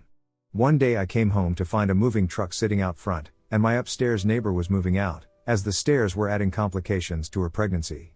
She informed me that her mother would be by the following day to pick up the last few items that were left. This night was strange due to how peaceful everything suddenly became. No noises. No voices. Nothing. That night I had the best night of sleep possible. The following day comes, and I am outside mowing the grass when the mother of the other tenant arrives. I greeted her, and we talked briefly about her daughter and the soon-to-be baby. After a few moments we parted ways, and she went inside to gather the rest of her daughter's belongings. I offered to help, but she declined, so I decided to stick close by just in case. After 2 trips to her car, she looked at me and stated that she had only a few pillows left to load up and how she couldn't wait to walk out of that creepy house for the final time. We had conversations previously about the haunting. About 2 minutes after she went inside, I heard a scream and the sound of something tumbling down the steps. I went to investigate, and the mother had apparently fallen down the steps. As I went to help her, she asked me to get her away from that house and said something forcefully pushed her down the steps. I helped her to the car, and she asked if I could grab the pillows that she dropped as she fell. She stated that if I didn't feel comfortable, they could just stay behind. Attempting to be Mr. Macho Man, I told her I would get them for her and proceeded back into the house. I reached the top of the stairs, grabbed the pillows, and ran back downstairs. I slammed the door closed and returned to the mother. She was visibly shaken and had bruises appearing. I asked if she wanted to go to the hospital, and she declined but asked if I would drive her and her car home and said she would have her husband bring me back home. I knew she was in no shape to drive, so I agreed. After a 10-minute drive, I dropped her off, and her husband returned me to the house. Now I am really alone in a house that I now know can hurt people. That night before I went to bed, I stepped out on the front porch for a cigarette. As I go back inside, I notice the door to the upstairs apartment is standing wide open. One half of me wanted to just pull the door closed, while the other half of me thought I needed to make sure no one was up there. I knew that I had closed the door earlier, and I feel like if it had been open, I would have noticed during one of my other times outside that evening. Ultimately, I decided to go upstairs and check everything out. As soon as I arrive at the top of the stairs, I hear an unnatural voice say, "Leave." I ran down the steps as fast as humanly possible, locked the door to the upstairs apartment, and returned to my apartment more scared than I have ever been. After tossing and turning for several hours, I finally managed to fall asleep. When I woke up the next day, my front door was standing wide open. It had 2 locks, one on the doorknob and a deadbolt that could only be operated from the inside of the apartment. Both locks were in the locked position, yet the door was standing wide open. I am losing my mind right at this point. Having around 5 weeks left on the lease, I don't feel safe here at all. I know I'm not spending an entire day in this house alone, so I decided to shower and get ready to leave for the day. When I turn on the water, nothing happens. I decided to call the landlord, as the water was included in the rent. I went onto the back porch to call him while I smoked, and I realized that the stairwell going into the basement is filled with water. I call the landlord, and he states that he is out of town and that he keeps a key to the basement hidden in each of the apartments in case of emergency. I get the key and shut off the water to the house. While doing so, I realized that a plastic or PVC pipe had broken. I knew I could fix it, so I offered to do so. The hour that I spent in that basement was horrible. Nothing happened while I was down there, but I was totally creeped out. I got very strange feelings that I was being watched or that something was going to jump out and attack me. I finished the job and finally got my shower. I decided to go to my girlfriend's mom's house for the night, as I was far too stressed. The following day, after I got off work, I went back to the apartment with a realization that I only have a month left in that place. I had dinner that night and sat down to watch TV. In the middle of my show, my TV went black. Then it flashed white and went back to black. All except for the letters DIE. This lasted for 5 to 10 seconds, and the TV powered off on its own and would not turn back on. The following day, I dropped the TV off at a repair shop on my way to work. The TV was just a little over a year old. After I got off, I swung back by the repair shop and was informed that they couldn't find anything technically wrong with the TV, but that it would not power on. This was the final straw. The following day, I went to the bank and applied for a small home loan that was approved. I only entered that apartment one more time, the day I moved out. The experiences I had there have stuck with me. And although I have lived in many different places in my life, no place sticks in my mind like this one does. I feel lucky that I was never physically hurt, but the mental toll of something like this can stick with you forever. I hope you enjoyed my story. This is my first time sharing this experience. Sorry my story is so long, and thanks for listening.